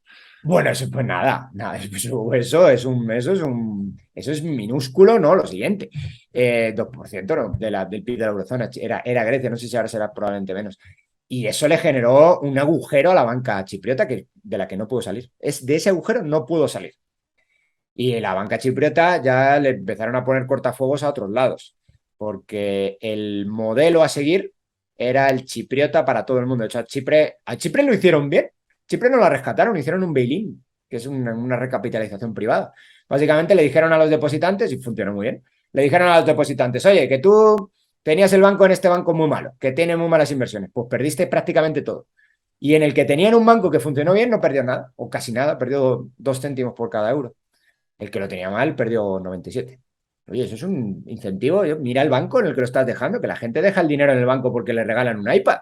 Que no, que es el dinero, es el ahorro de tu vida. ¿Cómo que porque te regalan un iPad? Te vas a comprar un coche de segunda mano y miras a ver si tiene hasta una raya pequeñita en cualquier lado, si está la goma que se fumó aquí. Pero para los ahorros de tu vida, el iPad. O sea, ves. Sí, O sea, es verdad que a veces tomamos decisiones un poco curiosas. Bueno, curiosas no son curiosas, son incentivadas desde el poder público que te dice tranquilo, yo estoy aquí, pero estoy aquí hasta que no puedo estar y hasta que no tengo capacidad para hacerlo. Y hasta que te llega a Europa y te dice, no, te voy a meter disciplina ahora. Y le metieron disciplina a estos pobres porque son muy pequeños. A España no le metieron disciplina nunca. Ojalá lo hubieran No, hecho.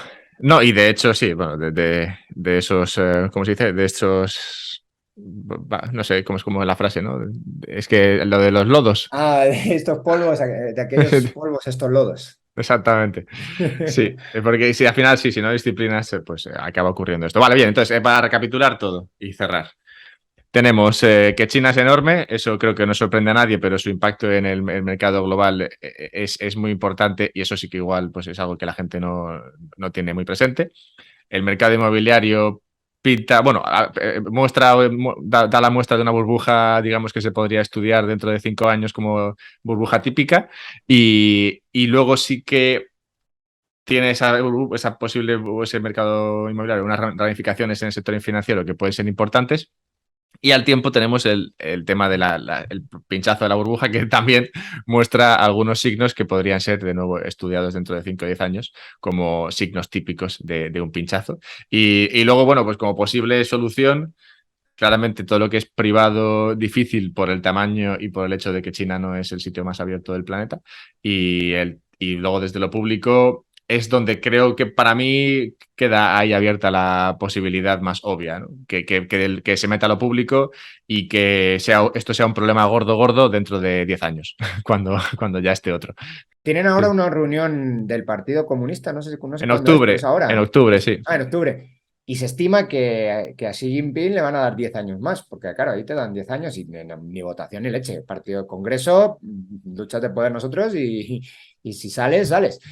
Entonces, pues son 10 años, los siguientes 10 años. Pero claro, otra vez, siguientes 10 años, que a ver cómo lo sorteas. A ver Sí, cómo lo y sorteas. ya te digo que a mí me sorprende, por cerrar con el tema un poco más especulativo, me sorprende no me sorprende la parte del inmobiliario, porque como tú dices, tener una casa, todo el mundo lo hace feliz, y al final esto es lo típico que empiezas un poco haciéndolo pequeñito, rollo, venga, vamos a hacer que todo el mundo tenga una casa, y luego todo el mundo empieza a ganar dinero, y entonces dice, bueno, podemos seguir para que todo el mundo tenga dos casas. o, o, bueno, ya todo el mundo sigue ganando dinero y dice, bueno, pues ¿por qué no, yo qué sé, tres casas, ¿no? Hasta que al final la cosa explota, ¿no? Eso lo entiendo, que al final una O cosa gente lleva a que no la se la otra. puede permitir, o Sí. gente que se quiere permitir casas muy por encima de su ingreso. Eso yo creo que yo lo entiendo y es lógico, o sea, es lógico si simplemente me atengo a estudiar, a ver los incentivos. Pero luego hay cosas que no entiendo y además lo has comentado así un poco de soslayo a lo largo de la entrevista, que es el tema del COVID. Y es que, vale, sí, el tema de que usen el pasaporte COVID como arma para permitir o no el paso a algunas personas, bueno, pues hasta donde puedo entender yo que funciona China, pues lo puedo aceptar o comprender. Pero lo que no entiendo es que tengan que sigan esta teoría o esta política de COVID cero, que es también una que se va a discutir ahora en la reunión esa que tienen en octubre. Esa política de COVID cero lo que está haciendo es dejar a mucha gente sin empleo. De hecho, creo que el desempleo está como en el 19%. Es un tema que no hemos tocado porque El no tiene desempleo un... juvenil, ¿eh? Ese es el Sí, juvenil, juvenil. juvenil. Sí, el juvenil. El 19%, pero el juvenil al final es, o sea, esos chavales son los que te comprarían casas sin de tener empleo, imagino. Entonces, no lo hemos tocado, pero para mí es un tema importante el que, por una parte, decidas darles, bueno, comodidades a tu población para que esté contenta y por otra, aceptes o incluso incentives con tus políticas que el 20%, o sea, uno de cada 5 estudiantes, esté sin empleo. Un estudiante sin empleo es lo más peligroso, yo creo, porque es la típica perfil de persona que es joven, tiene energía y está aburrida en casa.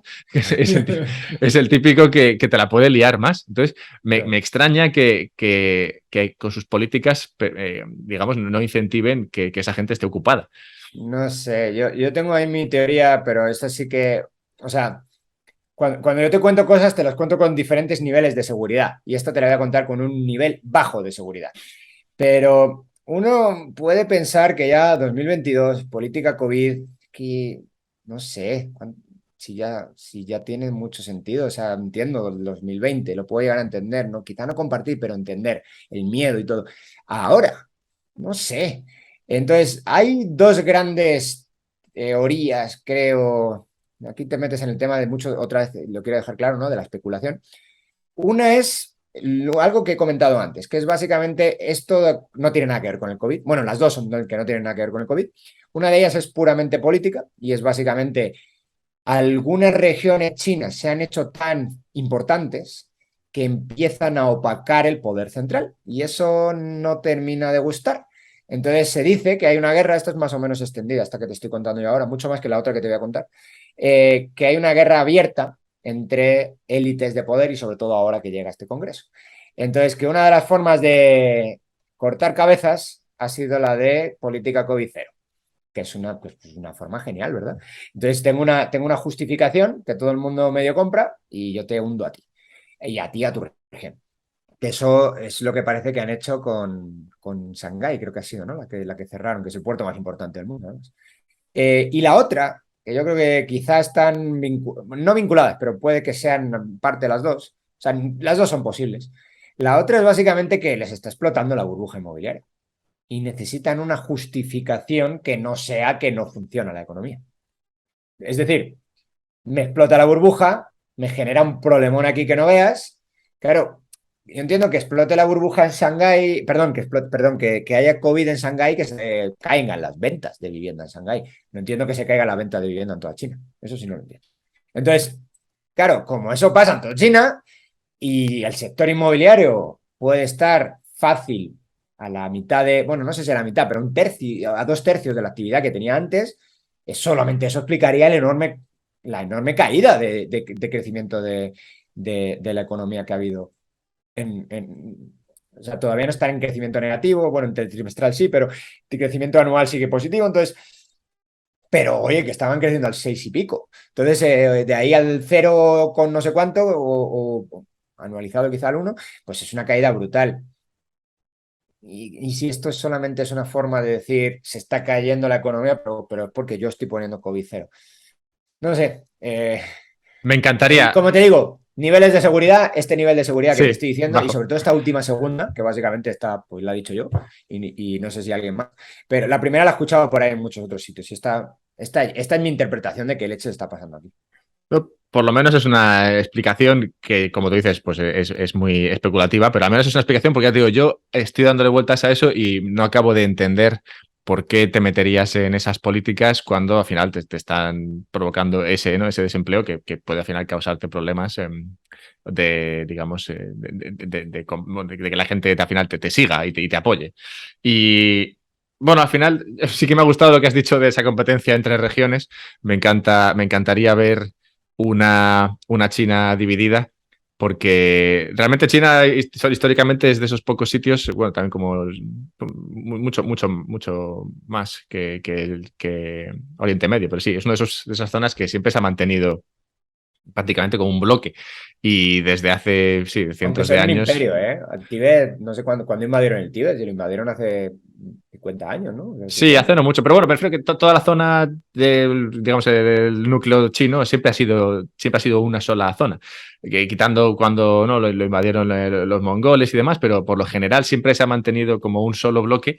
Y y si ves la historia, me encanta ver cómo empieza una dinastía, o bueno, que en este caso podríamos hablar de, bueno, no de una dinastía, pero sí de un movimiento, en este caso no el comunismo, que luego se pasa al capitalismo, pero bueno, un La, movimiento dina- la dinastía, la dinastía comunista. sí, que crece y crea un gran imperio porque realmente tiene muchos recursos y son buenos trabajadores. De hecho, los chinos, cuando han ido a otras zonas de sudeste asiático, incluso en España, lo ves, son personas que son muy currantes, vienen a hacer lo suyo y sacan adelante los negocios que montan. O sea, que son personas que trabajan muy bien y entonces tienen esa época de que viene la dinastía, lo que sea, como la dinastía comunista ahora, y va muy bien, va muy bien, va muy bien, pero como son incapaces de abrir la mano y dejar que la cosa fluya, al final ese control lo que hace es acabar hundiéndolos de nuevo y para que luego tengan que resurgir otra vez como bajo otra nueva dinastía. Entonces, me encantaría ver por fin una China dividida y no sé si será esta crisis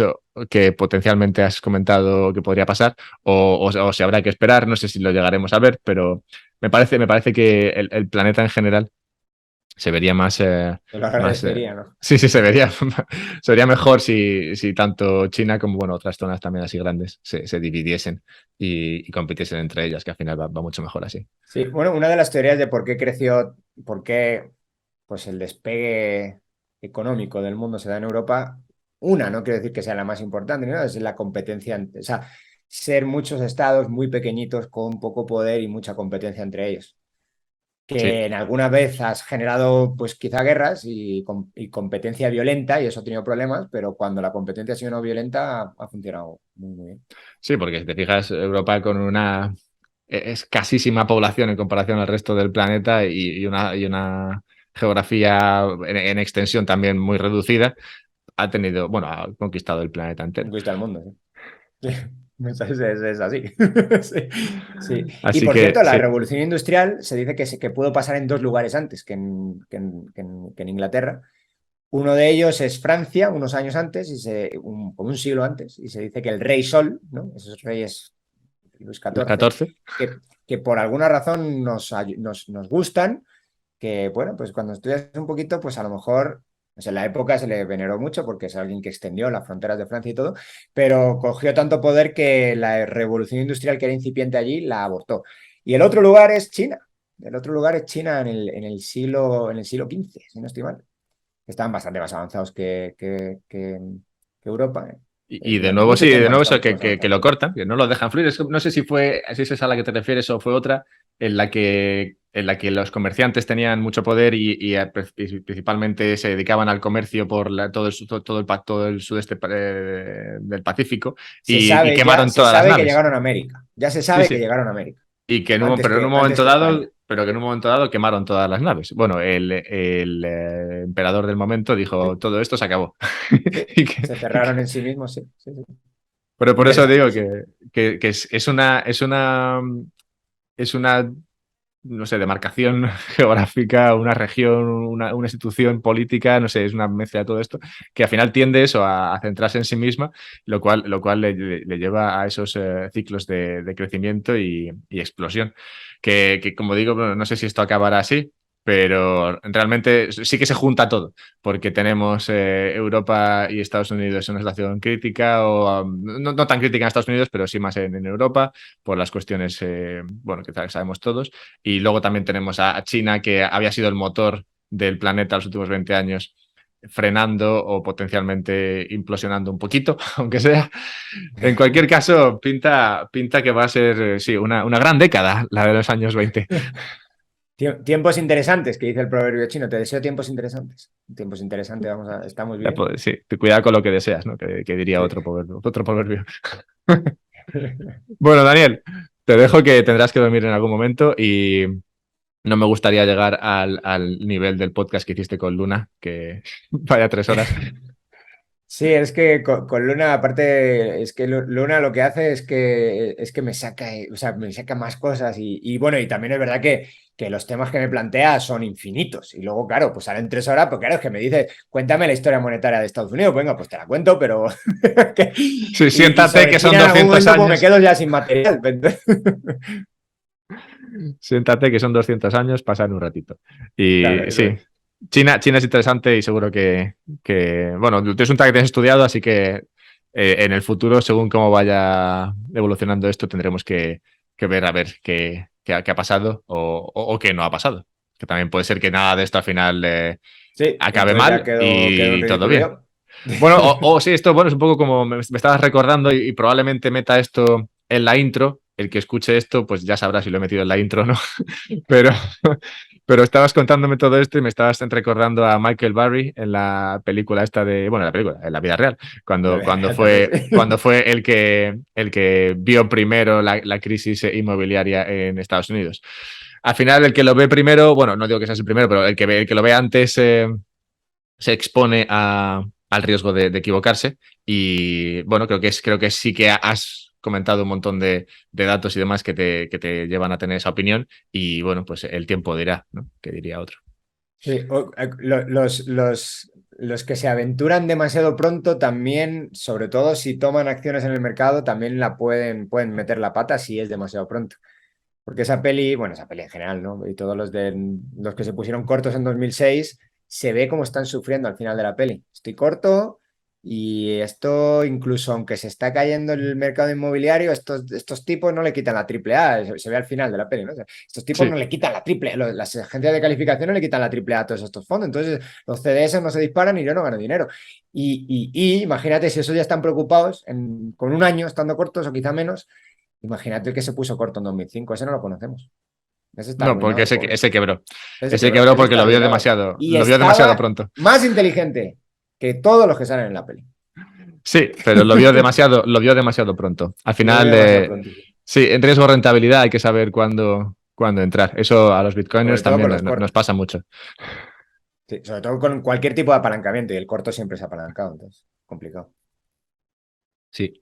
Bueno, Daniel, lo dicho, que un Sí, sí, placer ya. tenerte por aquí Que si no, nos y vamos a las 3 horas. Como me sí, sí, saques la peli esa, nos vamos a las 3 horas. estaba ahí y he tenido ahí un momento de sacar Bitcoin, pero he dicho, bueno, Bitcoin lo dejamos para otro día, para cuando Vale, seas vale, más perfecto. Bitcoiner. Cuando se llama Bitcoin, sí, sí, sí.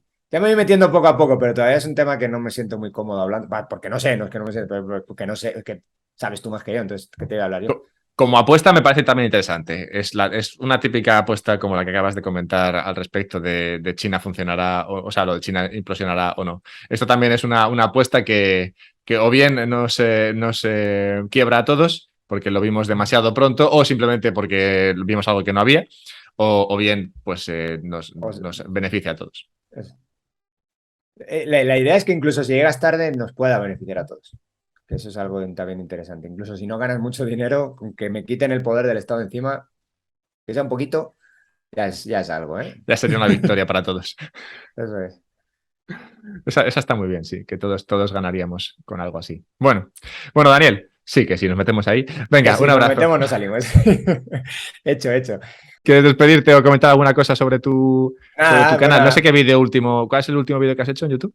sobre otra peli, sobre Margin Call, que es otra peli Ah, también. preciosa, me encanta esa película. De hecho, casi Pues yo no la diría que pongo me a caer gusta de un más. burro, ¿eh? Yo la critico bastante. Bueno, pero es muy.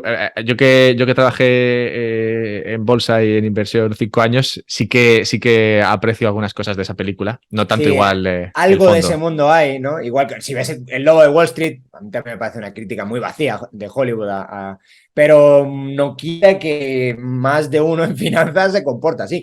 Y en esa peli, pues seguro que también, ¿no? Pero la forma en la que generan, la retórica que generan y cómo se supone que ese banco puede entrar en problemas, todo el cálculo del bar que dicen que hacen con el bar, está todo mal, está todo mal. Financieramente está todo mal. Y es una crítica que yo entiendo que puede ser una crítica. Yo no quiero criticar al mundo financiero, porque sí. Se puede criticar al mundo financiero, sobre todo por lo que es el mundo financiero hoy, que es un apéndice más del Estado. Pero lo critican como si las finanzas fueran intrínsecamente problemáticas. Y ahí sí que Hollywood resbala, pero vamos, por todos lados. Sí, bueno, porque no hablan al mercado financiero, ¿no? Hablan a la gente, que la Claro. gente tiene esa idea de que, bueno, al menos existe esta idea ahora, que imagino que es un poco por lo que estamos ahora donde estamos, de que el capitalismo es malo y que Y el Gordon capitalismo Gekko, financiero especialmente. sí, Y capitalismo financiero es malo, hay un punto ahí, pero el Gordon punto Gekko es el es malo, eso es. toda esta gente son malos porque al final lo que hacen es ganar dinero explotando ineficiencias que al final lo que hacen es mejorar el sistema, porque si Cuando hay... funcionan bien las finanzas. Sí, pero bueno, que ineficiencia siempre va a haber, pero el que Sí, va y ataca esa ineficiencia la arregla, se eso es. lucra con ello, pero la arregla. Eso es teoría de Huerta de Soto de la empresarialidad. Ni más Y si lo haces, oye, hazte de oro, qué bien. Sí. Pero no todo el mundo piensa así. Vale, pues Pero bueno, otra sí, ese es el película, vídeo. otro, Ese es mi otro último vídeo, vídeo. otro vídeo que tendré que ver, entonces me gusta ese y habrá que ver cuando hagas. Sí, bueno, no sé, te iba a decir una, pero no me acuerdo ahora. No era la del lobo de Wall Street, pero The Big habrá. Short. The Big Short. The Big Short, te imagino. Bueno, no lo has hecho todavía. No. Es que esa peli es complicada, ¿eh? Esa peli me gusta mucho. Esa Es peli de es las que complicada, no. es tan complicada que es la única película que haya visto jamás en la que meten espacios para explicaciones. ¿Te has fijado Y está muy que? bien. Sí, sí, Está pero que es complicado hacer eso que es hacen raro eso. y lo hacen bien y no lo he visto en ningún otro sitio. Que metan de repente un corte Yo de un tampoco. minuto para contarte Pero algo. queda muy bien, es muy efectivo, refresca, ves un cameo ahí, entonces y a mí me gustó Sí, hasta me eso. pareció genial, pero es verdad que es arriesgado y no lo he visto en otras películas. Sí. Y sí, y habla de la complejidad de la misma, claro, porque sí, no te puedes, Pero si así no, si vas no, a no los te dos entenderías públicos. nada. Es algo genial, así vas a los dos públicos. Vas al público más técnico, le explicas que es un CDO de verdad, y luego vas al público menos técnico que le explicas con palabras mucho más llanas que es un CDO. Es genial. Eso sí. Así Vale, está muy venga, bien. pues entonces me apunto para cuando hagas ese otro Hecho, te la vídeo. mandaré, te la mandaré. Muy bien, Daniel. Y un día que igual, bueno, lo malo es la diferencia horaria, porque la verdad sería genial si te vinieses a algún directo algún día para comentar así alguna cosa o alguna de estas pelis que a la gente le gustan estas Pues cosas. bueno, vamos hablando si quieres y me dices horarios, pero bueno, vamos viendo. Por Sí, sí, horarios, tranquilo. no sé, Tranquilo, no, lo vamos digo porque cuando. a Pero la sí. gente le caes bien, que lo sepas. Bueno, qué bien. Qué bien, menos mal. Pues nada, ya nos veremos en otra, Daniel. Un abrazo. Un abrazo, Alberto. Estamos en contacto. Chao. Y hasta aquí lo de Daniel. Creo que la cuestión China siempre es interesante. No es un país muy abierto, no es un país en el cual, digamos, podamos estar tan o sea, influidos sí que estamos, pero me refiero que no nos llega tanto la información de China ni nos llega tanto el potencial impacto de China como sí que nos llegaría de todo lo que es la cultura occidental. Y me parece que esto es algo que puede ir cambiando en los próximos años, o no, igual China tiene estas manías por las que pasa de repente que se encierra más en sí misma, lo ha hecho durante toda su historia, así que es posible que si se empieza a abrir demasiado, una contracultura les lleve a cerrarse del todo otra vez. Así que no sé qué pasará, pero sí que es importante tener en cuenta que China es un importante jugador en la geopolítica económica del planeta y creo que en el futuro, como digo, podemos ver más de ellos. También están invirtiendo mucho, tanto en India como en China, en la cuestión cultural y no me extrañaría que en el futuro hubiesen más películas que contasen, digamos, las grandes epopeyas asiáticas. Igual que nos hemos comido todas las epopeyas estadounidenses, pues quién sabe, es posible que en el futuro esta parte también se vaya abriendo camino. Pero vamos, que lo que me parece importante es entender toda la cuestión china y el impacto que puede tener una crisis en China como la que vivimos aquí en Europa hace unos años. Que no sé, lo que ha explicado Dani es un escenario, pero como sabemos, no siempre estos escenarios se cumplen, ni tampoco se cumplen nunca en la medida en la que se espera que ocurran. Así que, bueno, ya lo iremos viendo. Pero nada, si tienes preguntas para Daniel, puedes encontrarle en Twitter, dejaré su enlace en la descripción del podcast, junto con los enlaces a Relay y Bitbox, por si queréis comprar Bitcoin o por si queréis almacenar Bitcoin. Así que nada, habiendo hecho todo esto, os dejo y nada, ha pasado buen día.